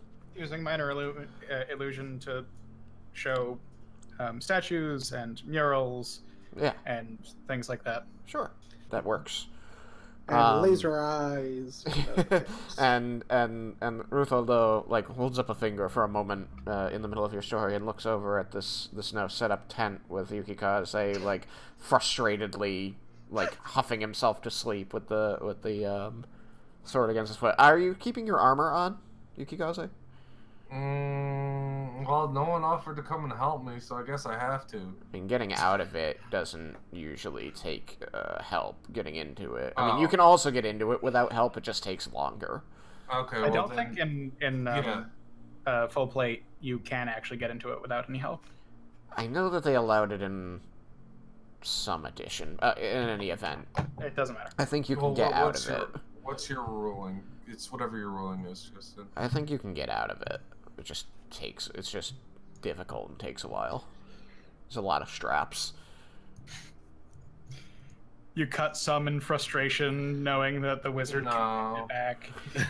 No. You try to cut some in frustration and find you can't because it's a magic item. Raiken will just doff his armor. So yes, he sees this going on and holds up a finger and says, Ruth Aldo would like to lay claim to that one's bed.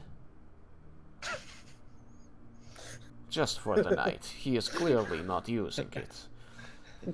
It is meaningful for Ruth Aldo's experience of this item.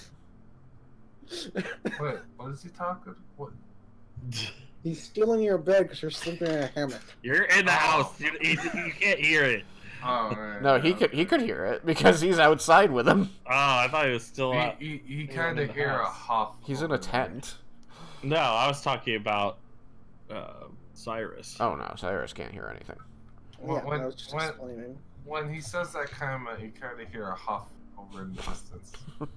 Is that a no? We've It's all not a no, all it's just heard kind of yes. like a ugh. Or, Okay. That's like objective, yes. no, it's not even yes. It's just kind of like, well, I don't get it, so I guess kind of thing. But then, like, no, that is that a no? Was Laromendis asking you? Oh, it's like I don't have any real say in the matter, do I?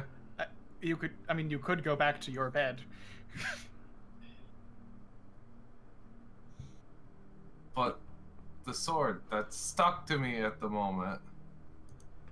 Can Leah not fix that problem? I don't know. I don't know how often you guys can cast spells and your thing. She is. Given a relatively short amount of time, she could fix the problem if you ask her to.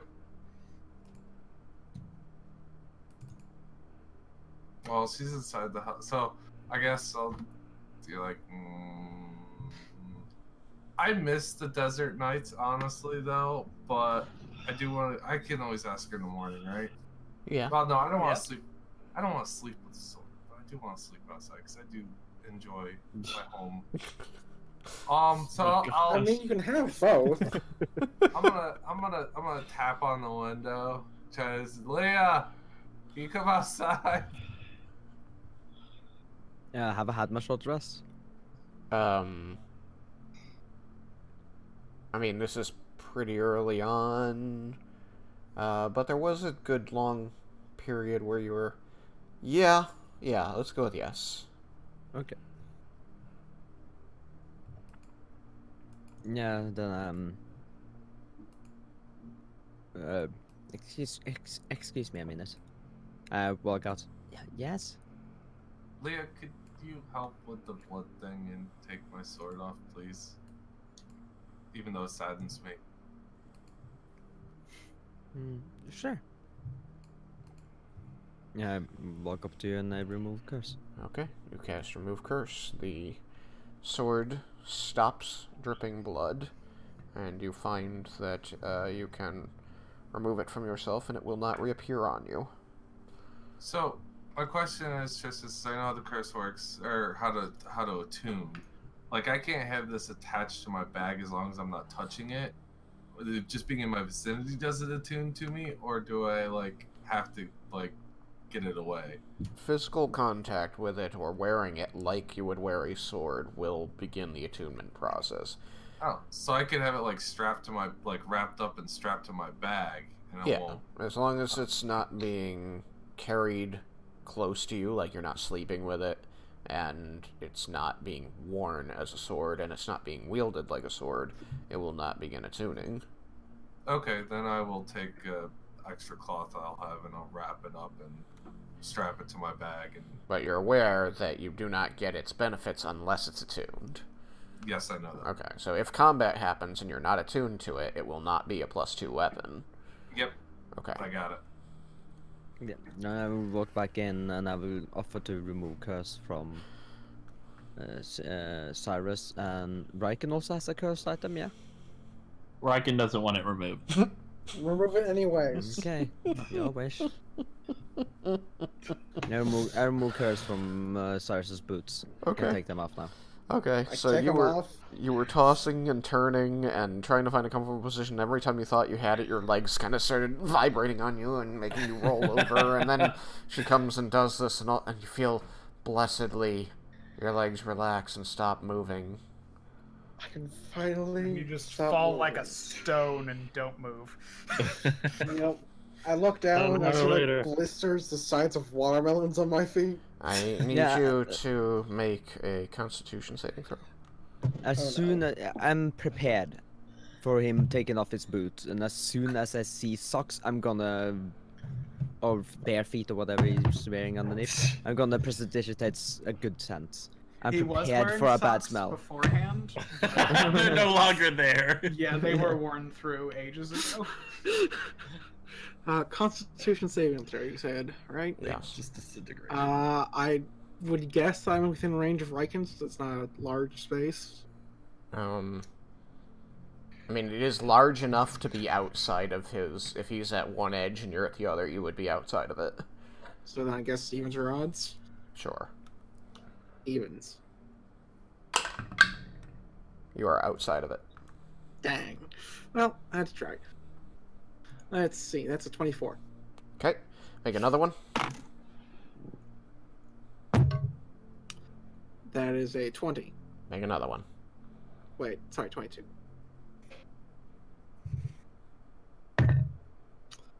That's a 17.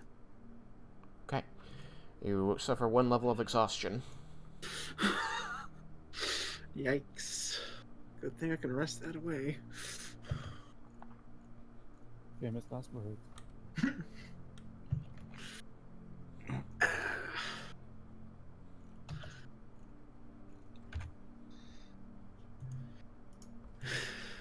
Good thing I don't need to make any skill checks tonight. That's what you think. So there are 10 beds in the thing, and there are 9 of us total If you with our include new additions. Yukikaze, yes. Because Yukikaze did go back to sleep inside, which means we do have an extra bed, right? Yes. Even I'll turn back to Ruthaldo. Even with him going back and not being incredibly stubborn, there is an extra bed anyway, if you wish to sleep there. Ruthaldo had been looking somewhat dismayed when the Dragonborn left his tent and went inside after thinking that he could have the bed. You notice that he seems to brighten again. Oh. Sorry. I misunderstood. I got it now. Ruthaldo accepts this hospitality. Now, back to the story. You are saying that there was a laser eye? I do not understand this word, laser. Could we see the beam? It's force, so... As much So as you more- can see an Eldritch Blast? So more like I can see what it affects, but not really see the beam itself. I think an Eldritch Blast is a force, but I think it has a visible effect. I don't In know. magic It missile says does. sparkling white light. There you go. So that. Okay. So it shoots magic missiles or Eldritch Blasts, however you might describe it.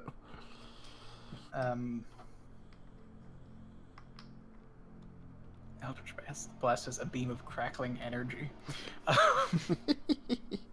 can make a light Zap. show with prestidigitation, right? Think so? Yeah, you Or have is this that crackling energy. thaumaturgy?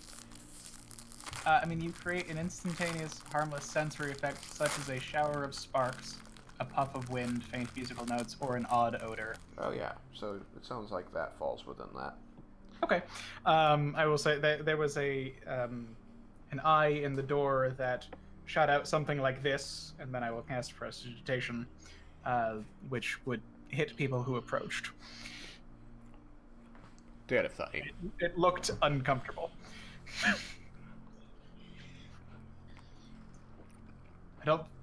I don't think I ever got hit by it, so I can't vouch for.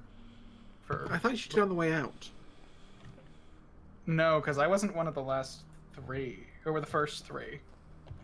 I wasn't one of the ones that needed to make the save for the eye.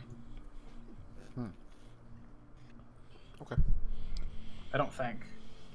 I mean, if I was, then I will describe the experience. I mean, you were feeble-minded and being carried, weren't you? Oh, that's true. I don't. If I was, then I don't remember the experience. So I will say it appeared to be extremely uncomfortable.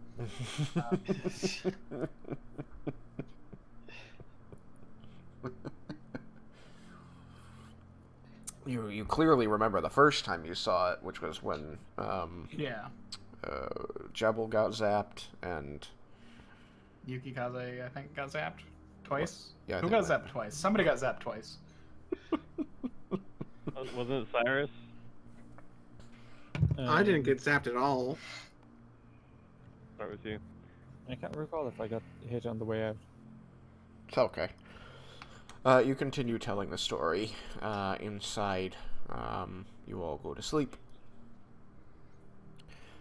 After eating, yes? After eating, interestingly, the Eladrin Naravar produces a sack. It looks like a canvas sack from his bag, and begins pulling like full cooked meal items out of it.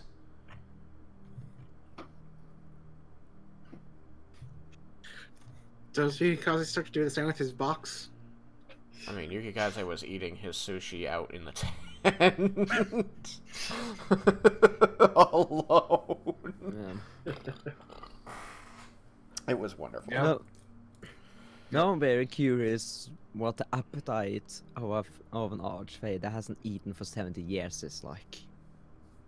Zintharamil looks at the foods that Naravar lays out on top of one of the beds, and says, I don't know which one I would like the best.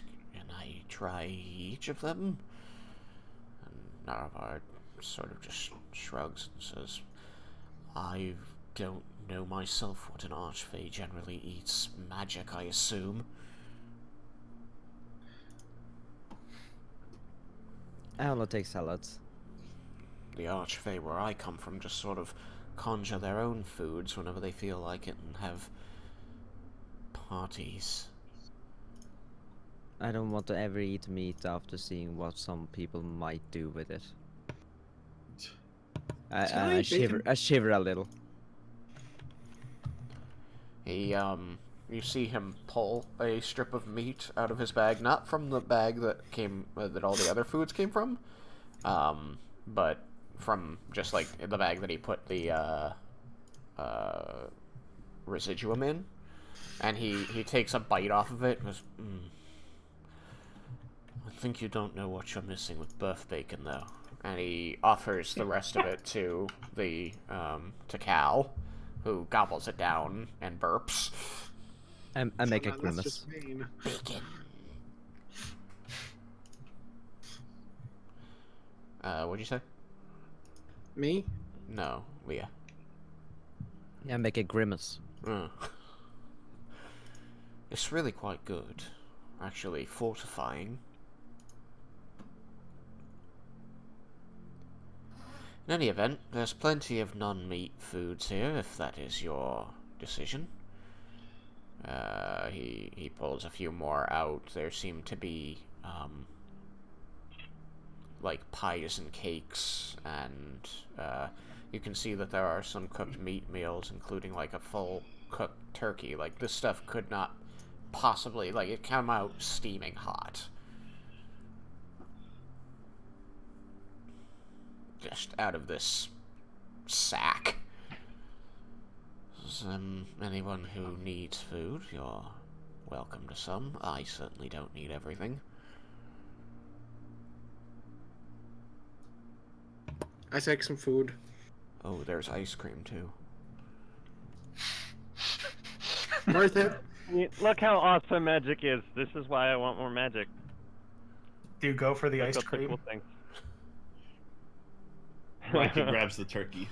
Raiken grabs the entire turkey. Mine. He doesn't grab it. He just like I opens his reach, mouth palms real it like a wide, basketball. gobbling it up. I think reach he's just for the like ice his mouth, like his jaw like unhinges, and he just like starts gobbling it up. Ugh. I reach for the ice cream and then suddenly stop and look skeptical at him. This is. I didn't have that experience, so I'm going straight for the ice cream and asking what it is as I'm eating it. Okay, Leah. There's not any like sort of chemicals or like potions in this. I don't believe so. It's just food. Conjured magically by the bag. Nothing that will make us feel angry or the need to flip over a table. Try to flip over a table. Ice cream makes people feel happy. I don't know what happened to yours. He takes a spoon and dips it in the ice cream and puts it in his mouth and says, "Happy." And then pulls out a piece of paper and a pen and just stares at you. I carefully take one. See, last time we got something from an Eladrin, she did tests. Without You'll our actually be consent. meeting this Eladrin. He narrows his eyes at you. You're gonna like her. She says, "I don't know what manner of tests this Eladrin would have performed, but I am not trying to test you. I was trying to feed you. If you do not want the ice It's cream, good. that's You should have some. quite all right. You don't have to have the ice cream." And he dips the spoon in it again, puts it in his mouth, and says, "More for me." No, I take some ice cream and I try it out. You feel angry. Kidding. It's delicious. It's very sweet and cold. It reminds you a little bit of Evangard in that way. Not that I ever feel homesick, but I don't know. I'm just letting you know. That's up to you whether or not you feel homesick. no, definitely not. Okay. That would be kind of like Stockholm syndrome. So you're all able to have a nice fortifying meal out of Naravar's bag of provisions.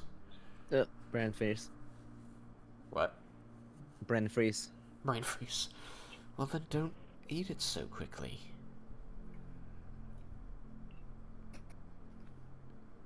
He seems quite conservative in what he takes. Very little and not more than he needs. Cal mostly picks at sweet things and eats the bacon that was offered to him. And Zintharamil takes like absolutely everything. Oh, Zintharamil's like dipping his fingers and everything and then licking them. Just snatching a piece off of this, that.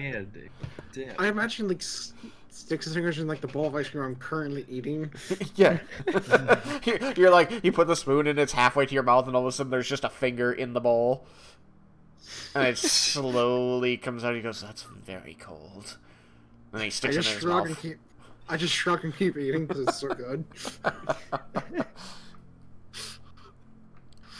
in your whole mouth. How long were you in there? Or wherever this lich was. You said it disappeared. Couple days? It wasn't that long even. And it feels like a It's lifetime. like a day and a half. Yeah, that sounds about right. I see. What was it like? I mean, it's gone, so I can't find out for myself. Awful. Full of illusions and trickeries. And slime. And big. And every time you went into another room, zombies. it made you sick. Yeah. And there were zombies lighting scowns all over the place. The entire back half of that place was under an illusion, so we don't even know what that really looks like. At least not very well. I saw it as we, ran for our lives. Half. Half or so, yeah. Not all of it. Not all of it, no. The We lich never construct found this out place. why. We never found out why. Oh no, the lich didn't make it. The place existed before her. She came and took it over. And then murdered every inhabitant and Yes, And used to be providing a gnome. service for the world. Yeah, it used to be a gnome city. Used to be. Can Jebel just relay to him like the story as he knew it? Yeah. Yeah. Would you care to relay it as you know it? A long time ago, there was a gnomish city called Garland. And they had all manner of creation. that they could do anything with these creations, and then supposedly, this is the story, the gods got jealous and destroyed the city, creating the desert. Now, as it turns out, that's not right. It wasn't the gods, it was a very angry lich. Though she might not have been a lich at the time. I don't know. And that's what we were. We were in the remains of Garland. Do you know why this lich, if it was not the gods, would have destroyed the place? Was she just... she, you said? Gnomes invent things. Yeah, From the looks of things, they were advancing very quickly and not through magical means. Wasn't this also the place where her love died? I do not believe so, but I'm uncertain. No, I think she died to the south.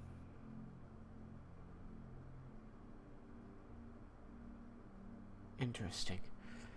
And so this lich came to the gnomish city, which was very advanced, as you say. They were the ones who determined how to create residuum, not the lich, then? I don't know. They weren't advancing with magic, I don't think, because they were making things like that, gesturing towards the thunder gun or Vindar's musket, whichever one's more visible. They did have mechanical creations like my musket here, but they did also make the magical.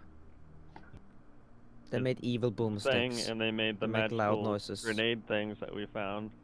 And they had some sort of weird lightning in a bottle, but it wasn't magic. And this thing, they made this thing. Automatons too, but we never got to figure out how those might work before the thing exploded. Leah, when you say this thing, what are you referring to? What we're inside. Ah, so you're pointing at the walls. Yeah. And I think they made those, and Jebel points at the boots.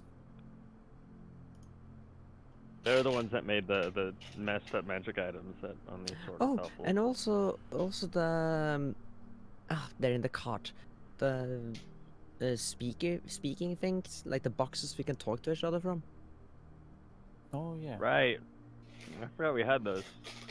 Like a sending spell. Similar, but not telepathic. And I'm not sure if the same distance. You I think haven't they tried. have a limited range. Fascinating. But it doesn't require a spell to use. But it's magic. Not that we know, no. Maybe? I don't know. I don't believe so. I mean, You know that it is. yeah, your we know wizard that it is. identified it and then described how they functioned, so there is at least an aspect of magic to them. Then the wizard will elaborate now as well. No, the wizard is busy telling a story to... The sorcerer will elaborate, because I should have known better. All of these items are magic. They work like spell scrolls, but different. The main difference, as Naravar began to explain earlier, was that with a spell scroll, the magic has to be put into the spell scroll, and then it is triggered by the caster of the spell scroll, and then it is gone. Yep. But these things don't have magic in them when they're created. They somehow get magic in them at some point, and then a spell is cast without a caster, and then they're able to get more magic and do it again. I would also like to try and use my knowledge to show and describe the elevator, even though I don't really know what to call it. The escalator. The thing at the beginning that was lifting the platform up and down. Yep. Oh, that one was fun. I mean, it took its time, but... This wasn't magic, though? No, it wasn't. It was some sort of construction. Fascinating. So, What work? Clockwork.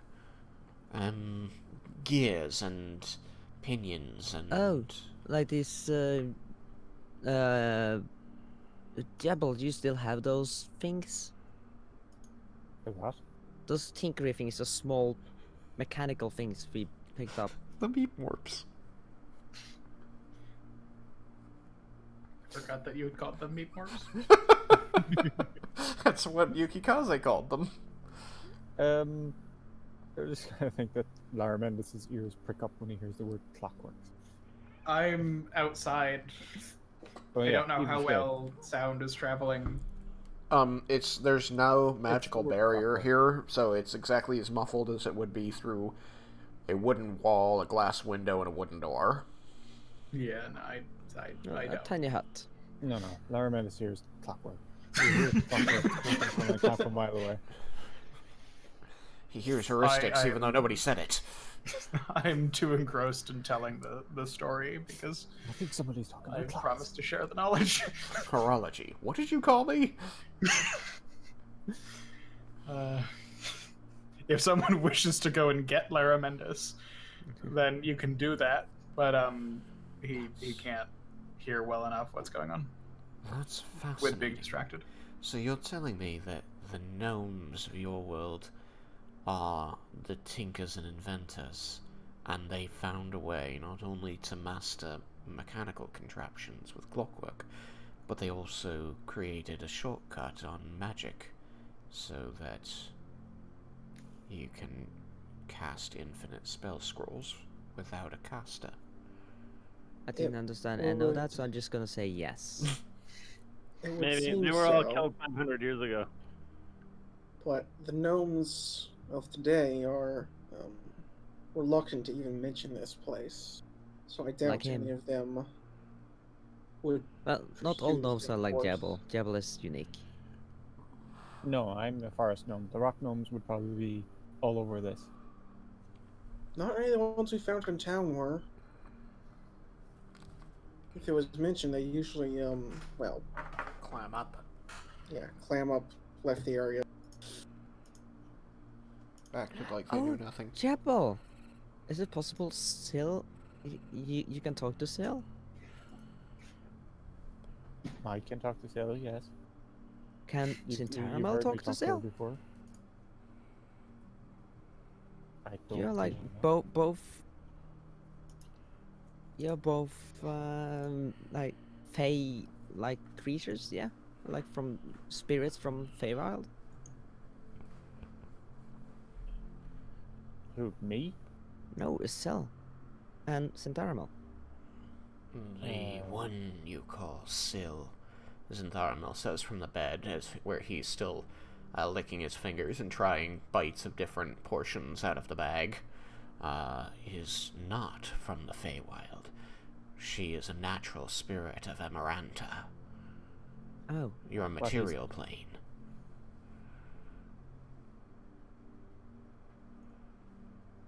Well, never mind then. I got it confused. Out of character.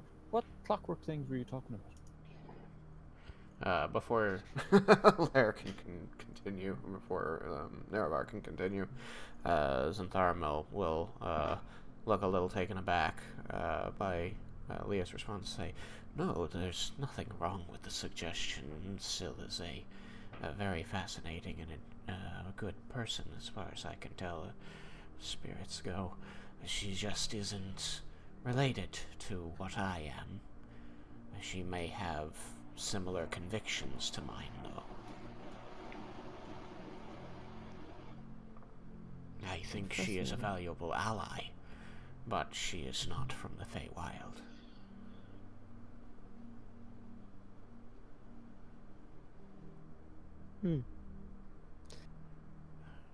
Yeah, so the tinkering thing I was talking about, you know, that we found these contraptions like all over the place. We found them in, like, I think Nalia had some, and there were some in. Everwatch. Yeah, there were also some in Kocha, I believe, that we found in some of the ruins there. I think there was some minor stuff. In the castle. The major ones, so, like, the major things that you'd seen where you and the early party saw some major clockwork stuff when you went to Everwatch. The people who joined later never saw that. And then there were the pieces, like what Nalia had, the smaller chunks of this brass metal with gearing and stuff on it that you saw decorating a lot of places. So in Nalia had Did some. Nalia have any of those? Yeah, she had a couple. There was a bunch in Dicosauthus. The Daikon had a bunch of them. And, Yeah, that's where Jebel would have found it. Yeah. Yeah, but he wouldn't have taken any. So you might remember when you were in Dicosauthus, inside the tree mansion, they were on the shelves and things. Like, the inside of the tree had been grown in a particular way to create these shelves just to place these on. They were given positions of importance around the room. So none of us still have those? Because I don't have them in my bag of holding. Well, Did we you, wouldn't have did you them. They steal weren't any? ours. I think we had some from earlier. I don't recall ever having any. Like, Jebel would not have any. Jebel thought Haruna had explained that the Dragonborn in the desert often find these in the sand and trade them because people in the city want them, even though they don't know their function. Right. Dang it, those would have been a good way to explain what we're talking about.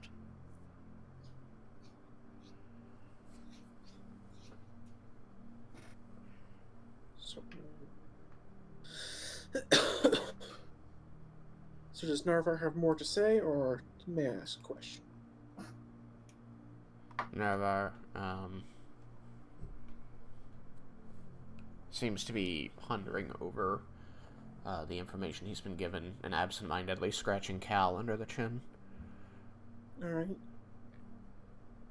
Narvar, earlier when I saw you casting spells, I saw you were putting that sword there to use.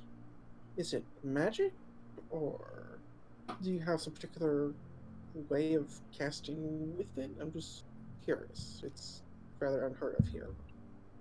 He looks to you and then cocks a smile, and then lowers his hand from Cal's chin. Cal looks a little upset about that, but he pulls out the sword, and you can see that it's a long,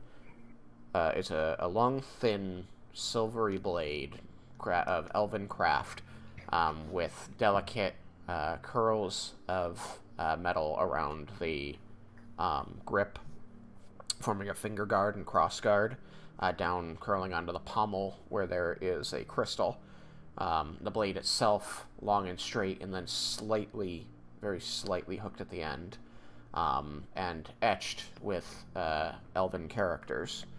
And as he pulls it out, you can see it sparks to life as a green light and a blue light appear at the ends of the crossguard, and slowly a thread of magic begins to wind its way around the blade from each, meeting at the end, creating this blue-green, infinity sign around the blade, effectively.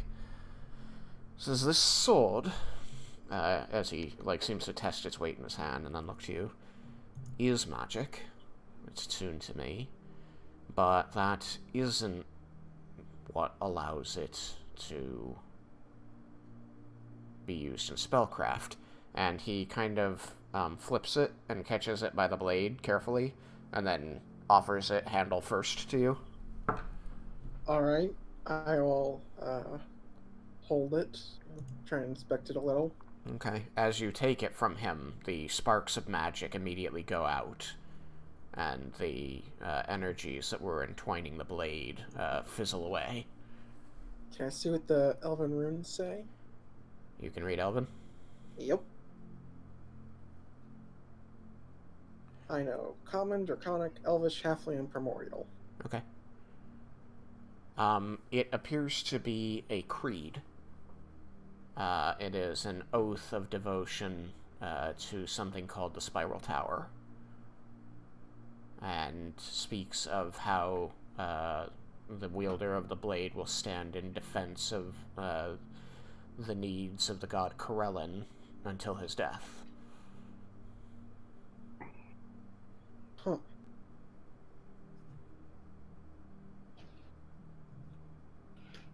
Alright. So it's not like an Arcane Focus? No, it is. My particular training allows me to use that sword as a spell focus the same way another mage might use a staff or a wand. I got a wand. You produce your and wand? And I show it to him. Yeah, I do. I show it to him. It's just like a toy wand, but my patron, my previous patron, hopefully, it showed me how I could make it into an arcane focus of mine. Previous patron. You've abandoned your pact with someone? It's a work in progress. You helped me with a big part of it. And I gestured towards Zintharamil. I begin to understand. Well, I do hope that you can achieve the end you desire. I don't think I can be of further help on that, but I am glad that I was able to... the services I offered were useful to you. Yeah, I don't know how much knowledge you have of warlocks and witches. I know that unlike wizards, they get their power directly from a source, and it leaves them indebted, we'll say. Yeah, safe to say my previous one is not very happy about my current decisions. Zintharamil was protecting me from him while in the armor, but now it worries me. That would worry me too. What exactly was he protecting you from? Was he able to cast spells at you? Destroy you? So far he's done nothing but threats and taking parts of my powers away. Parts? Yeah, don't know why he hasn't taken all. What manner of creature is it? Demon, I think?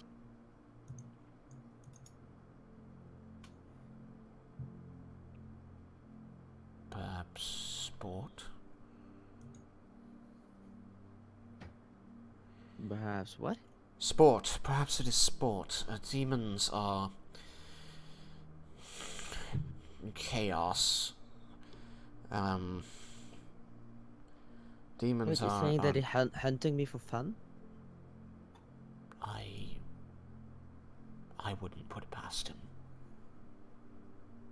If That's you've disgusting. managed to slight him, which it sounds like you have, it is the sort of thing a demon might do.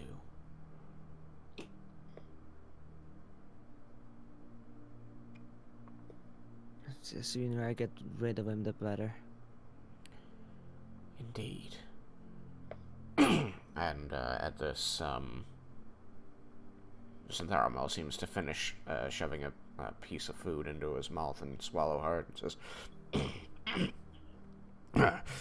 yes, when we find him, we will find a way to destroy him.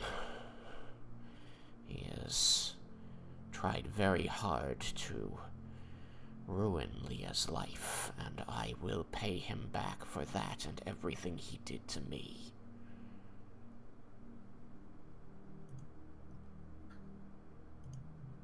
We will need to find a way to send him to his plane of existence.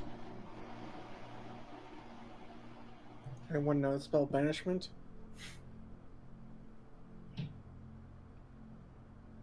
That I'll will work on that. Navar seems to process this. I find I do have another question. You all are here fighting this lich and trying to reclaim these items it was hiding from the world. What convinced all of you that that was the path to take? Like, how did you all come to that decision. Coincidence? Giant green dragon. Yeah, that's what we're actually after. This is simply a step in the road to attempting to defeat them, gathering what power we can. We came here specifically looking for an incredibly powerful artifact, and we found it. Speaking of which, how's the clock doing over there, Raiken? Still counting down. How much is it left? 11 hours. 11 hours. So if we That sleep, means that if you rest, you're left with 3 hours? if we teleport, I mean, technically we've been somewhat resting, just not sleeping. if we teleport to Bromdor, you could probably get in a fight or something at the Temple of Cord, or maybe they could help in some way.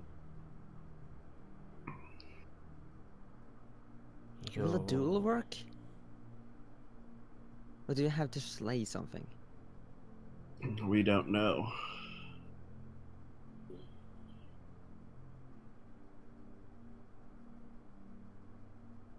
Because you could always try to duel with someone like-minded. And I look at Yukikaze. What do you mean? I'm outside in my tent. Are you? Are we? No, you're not. You went back in. Did you leave after getting your curse removed? That was what I thought I was doing. Okay, that's fine. You can have done that. Because I said I wanted to enjoy the night air of the desert because it's my home, you know, my hometown. I thought you wanted to stay inside. Nope. I thought that was the whole reason why you wanted to remove the curse of the... No, so it wasn't bleeding all over the place all night, and I could, like, you know, rest without worrying about it getting all a bloody mess. I love the sword, but it was painful. It's to definitely deal with. I get that. Leah do preventions to keep bleeding as well.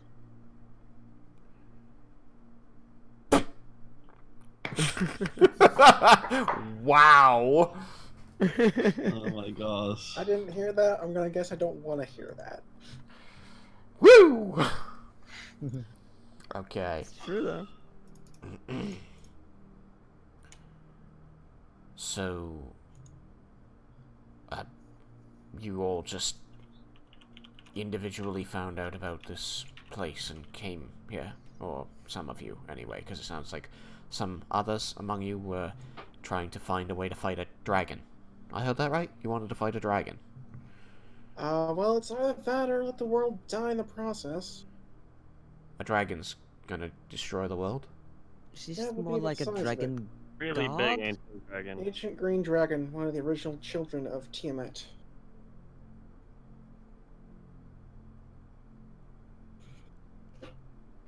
Who has a bit of an army backing her up as well.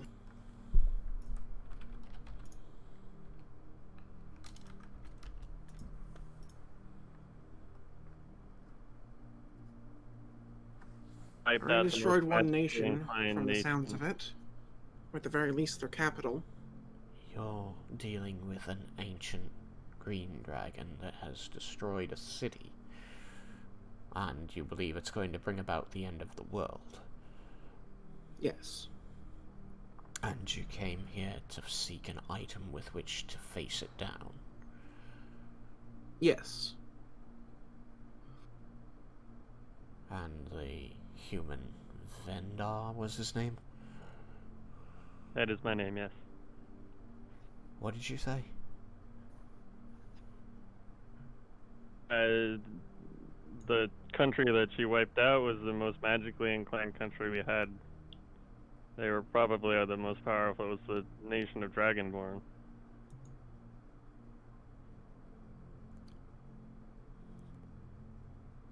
That's home. So, and we're doing everything we can to try to stop her. Although, if I'm being completely honest, I'm here on referral. Referral? Someone referred you to be here? My father. He seems very confused. A dragon, to be exact. Your father's a drag. Sorcerer.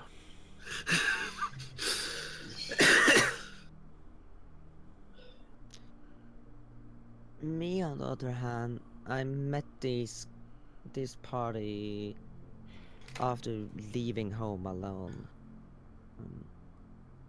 Safe to say that's I didn't have much of a choice in the matter. I just decided to tag along. Because it would be fun, or was there something more? I don't know. Guess part of me was hungry for the adventure, and then eventually I started to like them. No. Zintharamil's chewing on food. He goes, "You told me that you wanted to be a hero." Yeah, He offers yeah. that happily.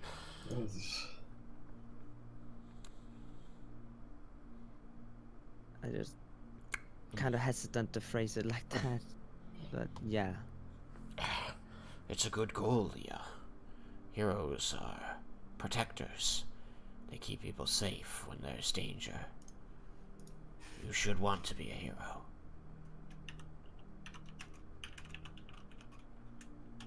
And I still have a ways to go. We can walk that path together. I need to do right what I've done wrong. You have done so much right since I met you. So much. I know that you can overcome anything. I smile. Fall into your path along the way.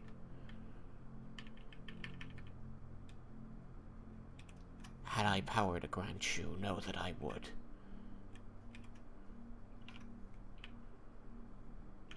We'll get there. Now this part is more of a family. Somehow than others.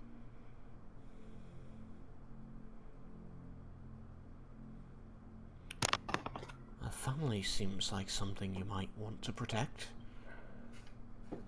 He seems to eye the fae in the room that is not him or you. Yes. I was referring to him, and I point towards Raiken.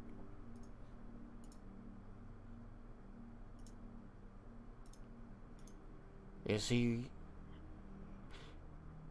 I heard you say Dad's home when you were referring to the Dragonborn Nation. Did he sort of adopted me? Sort of. I mean, I don't... You didn't sign any papers, but... Oh, who needs papers? You're my daughter through and through. I don't think there needs to be any papers. And I come from a place where people love filling out papers. Sounds like a wonderful place. Yeah, I was about to say. Bureaucrats, as far as the eye can see. Yeah, I was about to say that No, this sounds like a place Laromendis would like. Cleric. Somewhere a gnome is shivering with joy. Tingle running down my spine. Everybody in the room starts. I think I'm gonna go get a drink.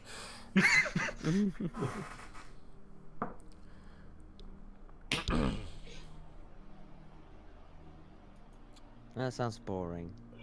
You are a fascinating lot. I admit, as many worlds as I've travelled, only 2 others have put me in the presence of a group as disparate and driven as yourselves.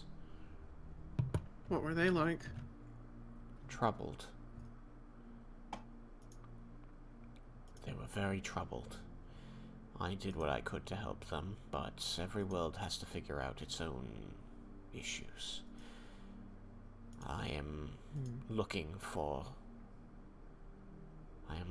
my wife, and I am trying not to damage too much along my way to find her.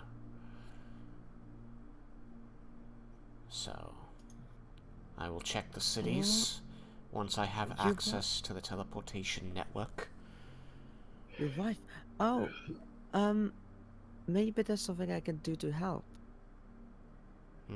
What do you think? Have you ever heard of the spell scrying? There are divination spells where I come from. Yes, if you... Yeah, do you have anything of hers? Like, the picture, or better yet, something personal? We weren't really the gift-giving type. Best will be like a strand of hair, but that is asking a lot. Unfortunately, I wasn't able to bring anything of hers when we parted ways the first time. Everything I carry is mine alone, and Cal's, but that's because we're inseparable.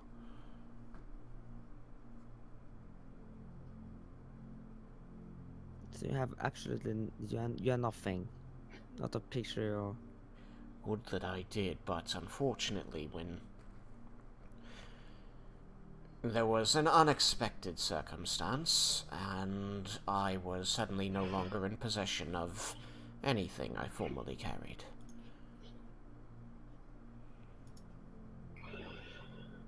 Could you describe her to me? She's an elf. She'd be about 520 years old now.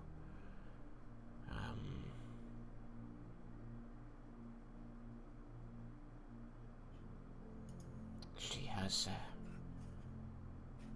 beautiful blue eyes,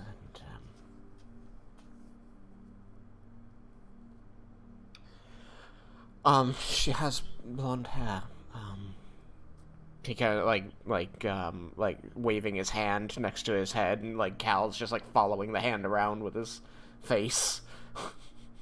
Nips at his glove.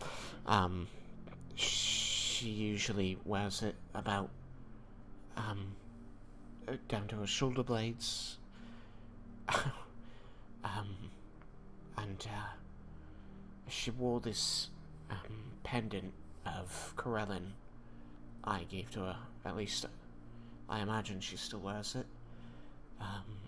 She liked to dress in blues and greens and sometimes purple. She was about 5'5", slight,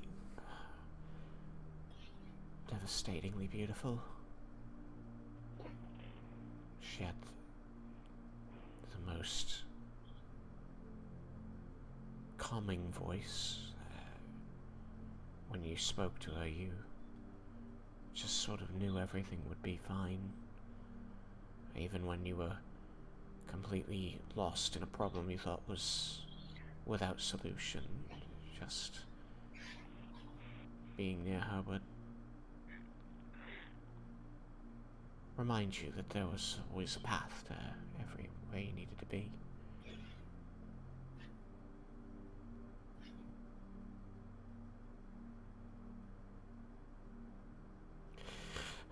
But I imagine I'm describing quite a lot of elven women. Sounds like she's very important to you.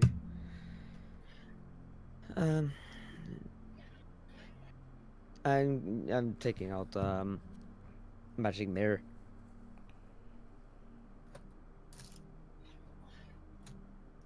I don't have much to go from, but I can do my best to see if I could locate her.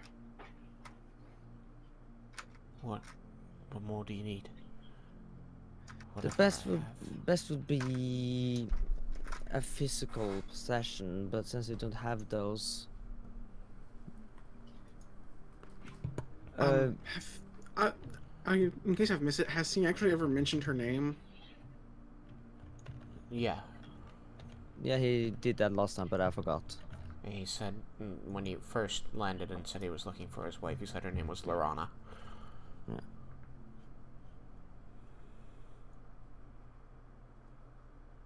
Just that one.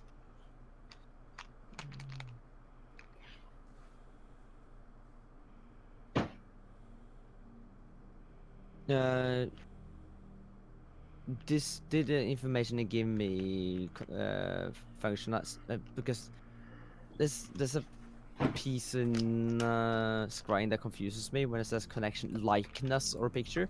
What will be qualified as likeness? That would be a description. Okay, so this would qualify as likeness then. Yeah. Yeah. In that case, she have a save modifier of +3. Okay. Because I only have second-hand knowledge. I haven't met the target or know them well, so that's a butterfly of +5. And only connection I have is likeness, which is a -2. So she's at a +3. Okay. And then there is a wisdom save of 16. Okay. The die I rolled is higher than that. Yeah, in that case, I'll just know that it's... Yeah. That it didn't work. Okay. And then I kinda cast it on her again for 24 hours. Okay. Was it plus Raiken's? She doesn't. No, so she has to doesn't make work. whether any target, whether they exist or not, has to roll against it. Oh, okay. Yeah, so it's nothing I roll, it's a save. Okay. She wouldn't get Raiken's bonus. Yeah. So he's just going to look at you. You can see his eyes look sad and weary. Yeah, like a great deal of time has suddenly passed for them. Well, I'm afraid it didn't work. Either she's not in this world, or she succeeded. well, perhaps we keep trying and send to him if we find something. I can keep looking, but without I cannot do it again for another day. And without any connection, it's very hard. It's okay. Thank you for trying. That's the least I can do. I'm gonna offer his sword back to him since I've still been holding it this whole time. You've been holding it the whole time? I'm going to get a look at it as much as I can, inspect every inch. Okay. Oh, give me a second.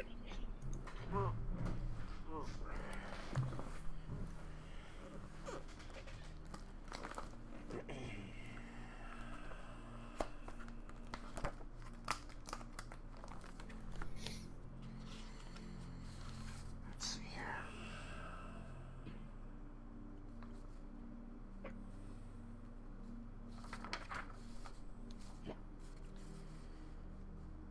Okay.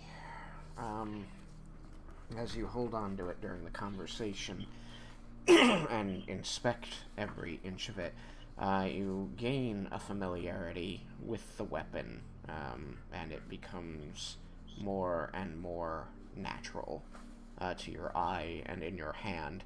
It almost seems to be changing the grip and the length to be more comfortable, as it is a sword that was crafted for a medium creature, and you're a small creature. By the time you're done looking at it, it seems to be the perfect size longsword for one of your stature. Did I attune it? And you are aware that this is a +3 longsword. I need to pull out my 4th ed book because I need to remember what vicious does. Oops, I didn't mean to, but oh well. It gives it an extra crit die, doesn't it? I think so. I'll play D4E PHB1 magic weapons. It's all the way at the end of magic weapons. Whoops, too far. Vicious and 5e was dumb. Symbols. Thundering weapon. Vicious weapon. Some wielders claim this weapon takes pleasure in dealing pain. Enhancement. Crits gain an extra d12 per plus. So you know that it would deal +3 damage, have +3 to hit, and on a crit it would deal an additional 3d12. Yikes. Yeah, Vicious in this edition adds 7 damage on a crit. Whoop-de frickin' do. And that's what I'm talking about when I say low magic versus high magic. I want one. So you offer it back to him, and he kind of absent-mindedly takes it from you and then realizes that it doesn't fit his hand. I seem to have held it for a little too long. Apologies. And he just sort of sighs and sheathes it. It'll be fine after a little while.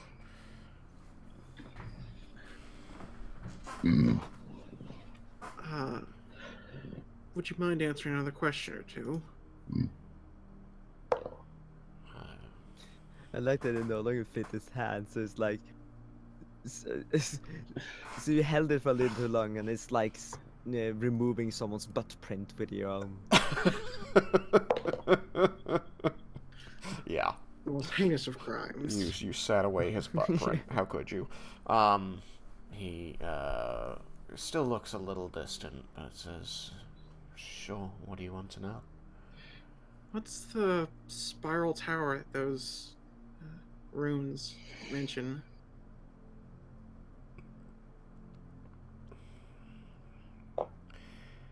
Deep in the Feywild, there is a place, secret and hard to reach, where an order of elves devoted utterly to Corellin practice magic, and if one proves themselves in the proper ways and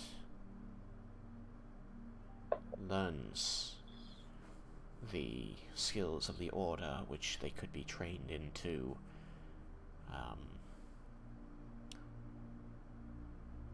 one can become a warrior of Corellin, defending the beauty of the world using his magic. He created the elves and the Eladrin, and he gave to them the innate ability to fight with a longsword, and so the Order of the Spiral Tower is capable of wielding Corellin's given weapon as their magical implement, as I do. It gives us a number of abilities that other wizards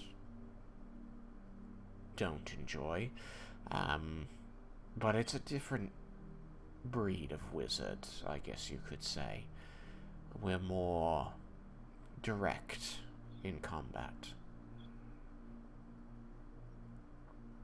I still have all of the ranged and area spells in my spellbook that I'd ever learned, but the Order of the Spiral Tower specifically seeks to defeat the darkness in the world, especially those minions of Lolth, using the sword and the special spells imparted to the sword by the Order.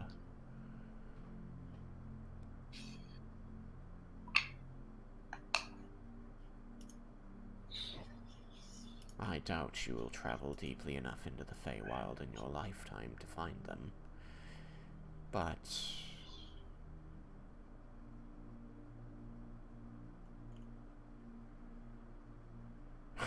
I suggest you don't mention my name.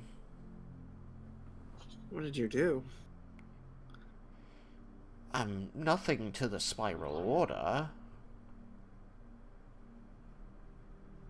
He looks away sheepishly.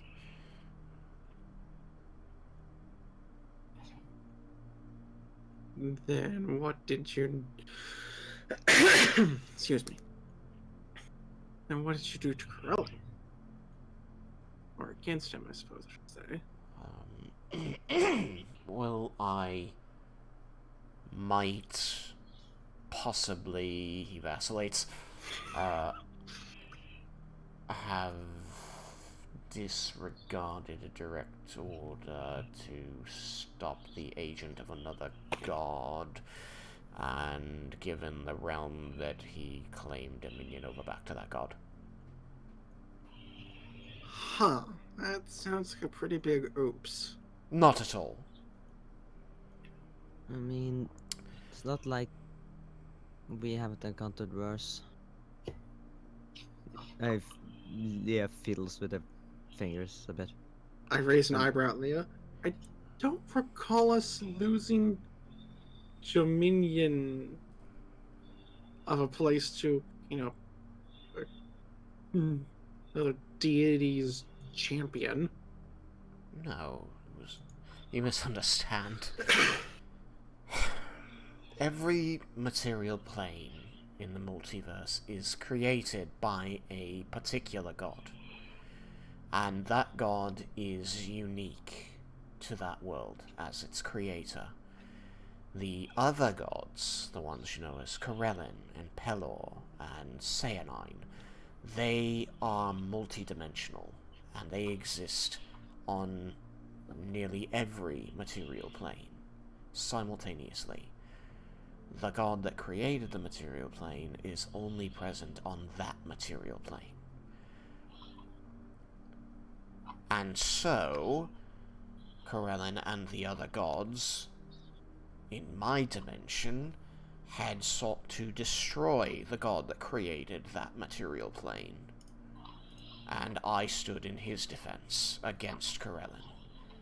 Because it would have, standing with Corellin would have meant the genocide of many species and also the creator god of the realm. I see. I made a choice. And I still believe in the primary edicts of Corellin. The defense of beauty, the practice of magic, the creation of art. But I found that I could not abide his desire to destroy this other god and that god's creations, one of which was Cal. I see. Is this why you two are so close? Cal seems to nod, almost gravely. He says, "Yes. Naravar protected the Great Old One and me, and as a reward for his service, the Great Old One bound us together." I'm guessing he didn't do it with rope. Unless it's magic rope.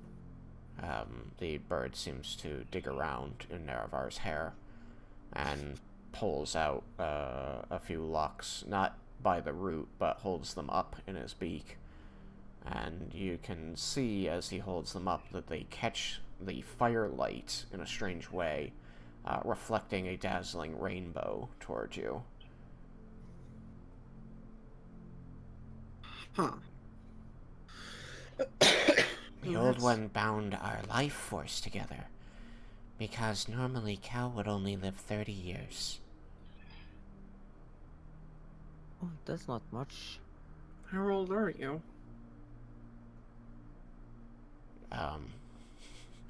Cal gets a wide-eyed expression on his face and says, Cal is And he starts counting on his fingers, but he's only got the 2 on each hand.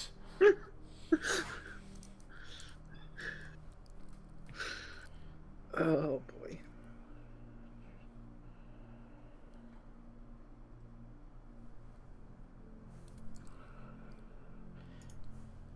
Cal is 417. Oh boy. Cal is the oldest Quetzal that ever lived. Oh, by lots, it's very impressive. And that is why you should worship him and give him bacon. I Cal. don't have any bacon.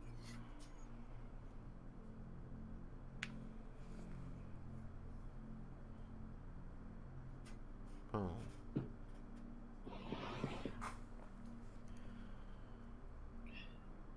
Cal will accept bugs. I sadly don't think I have any of those either. Sticky buns? Perhaps we can find something when we teleport to Bromdor. We should teleport! That's tomorrow.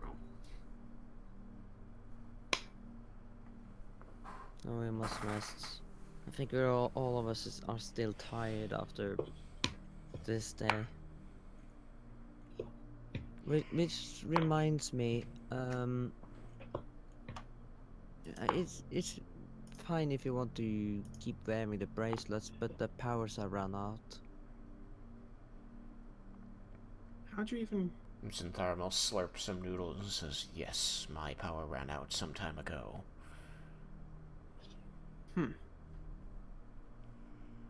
How'd you even get them to have power in the first place? I asked Zintharamil to bless them.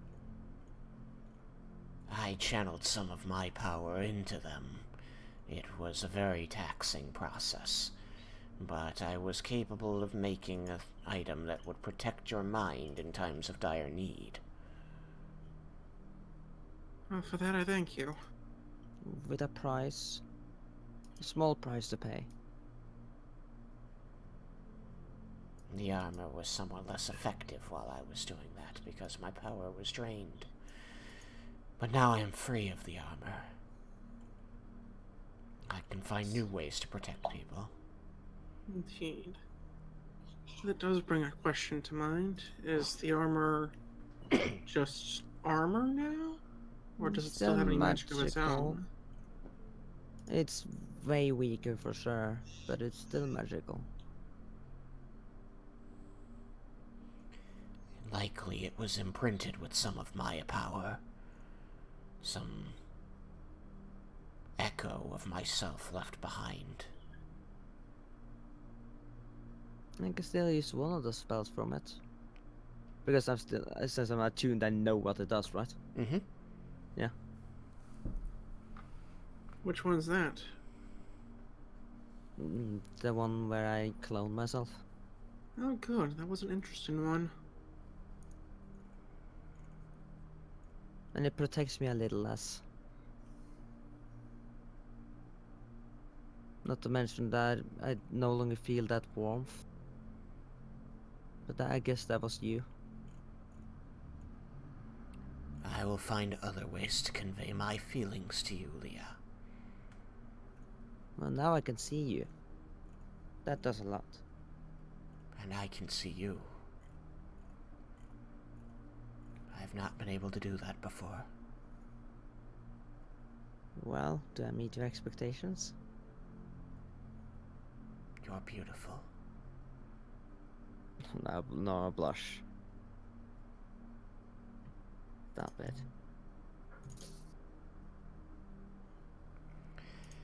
I will do what I can to protect you and your family. I will find out what I can do. Tomorrow.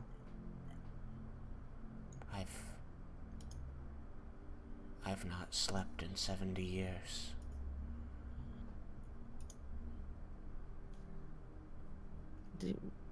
Do Eladrins sleep? I look over at the Eladrin. Naravar looks over and says, generally no. Eladrin, like elves, usually trance. My bond with Cal has made me somewhat a special case. Oh, so you need to sleep now when he does?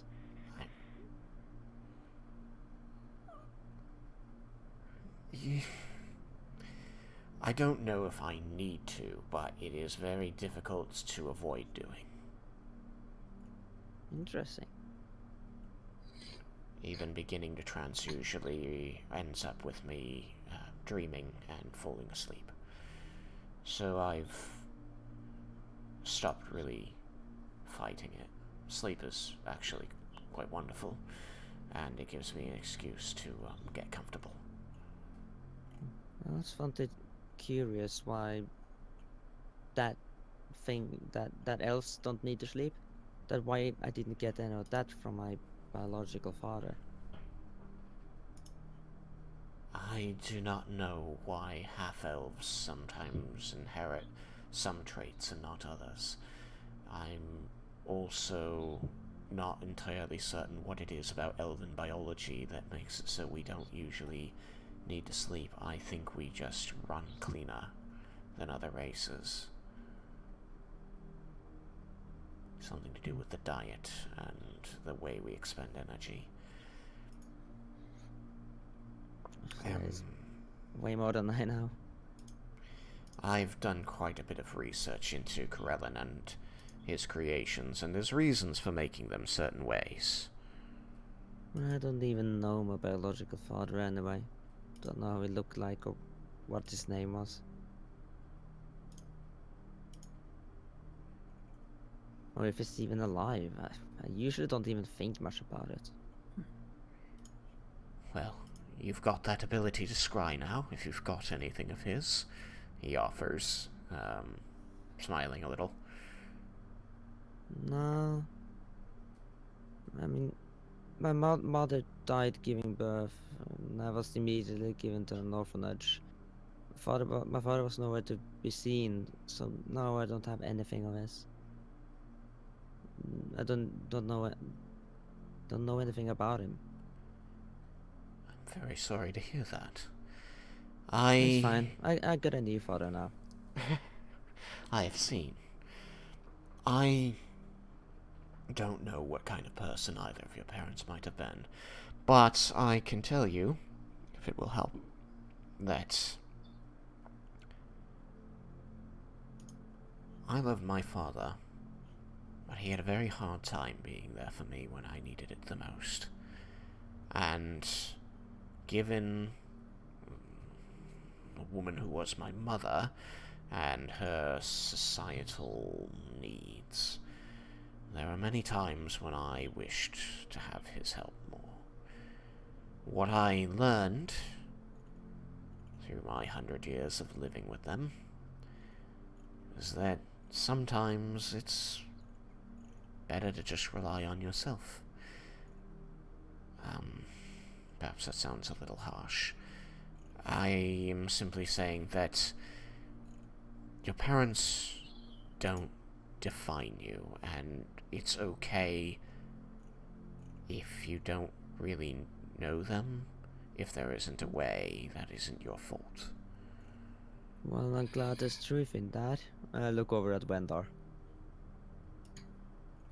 What? Granted, all the things I've heard. What? People are talking about me? Um,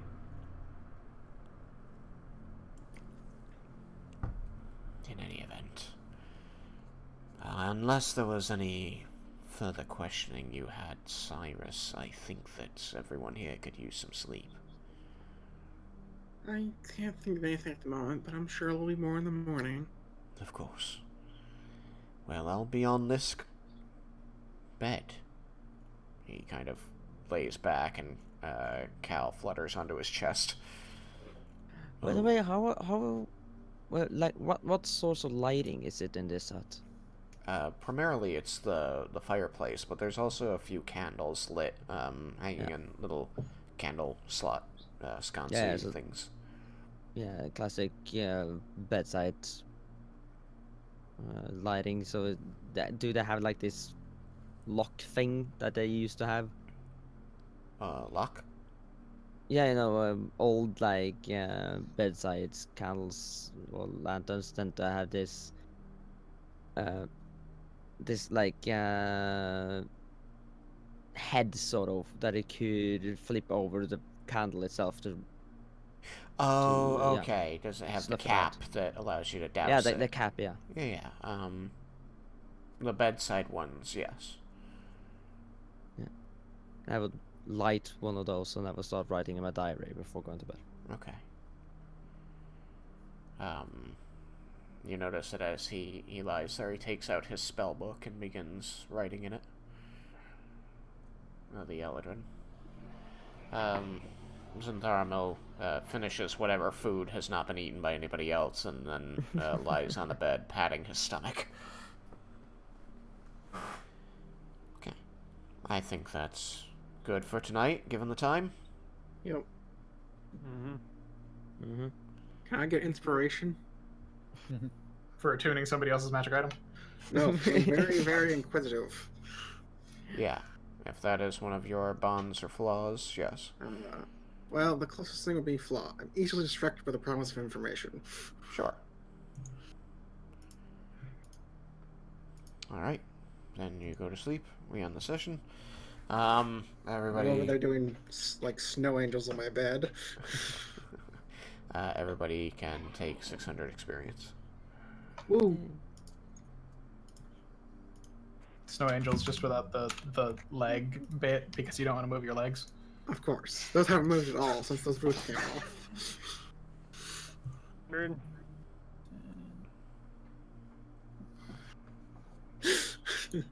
I accidentally attuned his sword. What was that, Vandar? I heard you try to say something, but I missed it.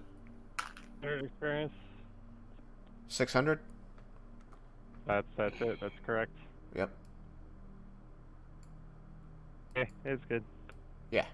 Sorry, yes. Everybody got 600 experience. That's what I said.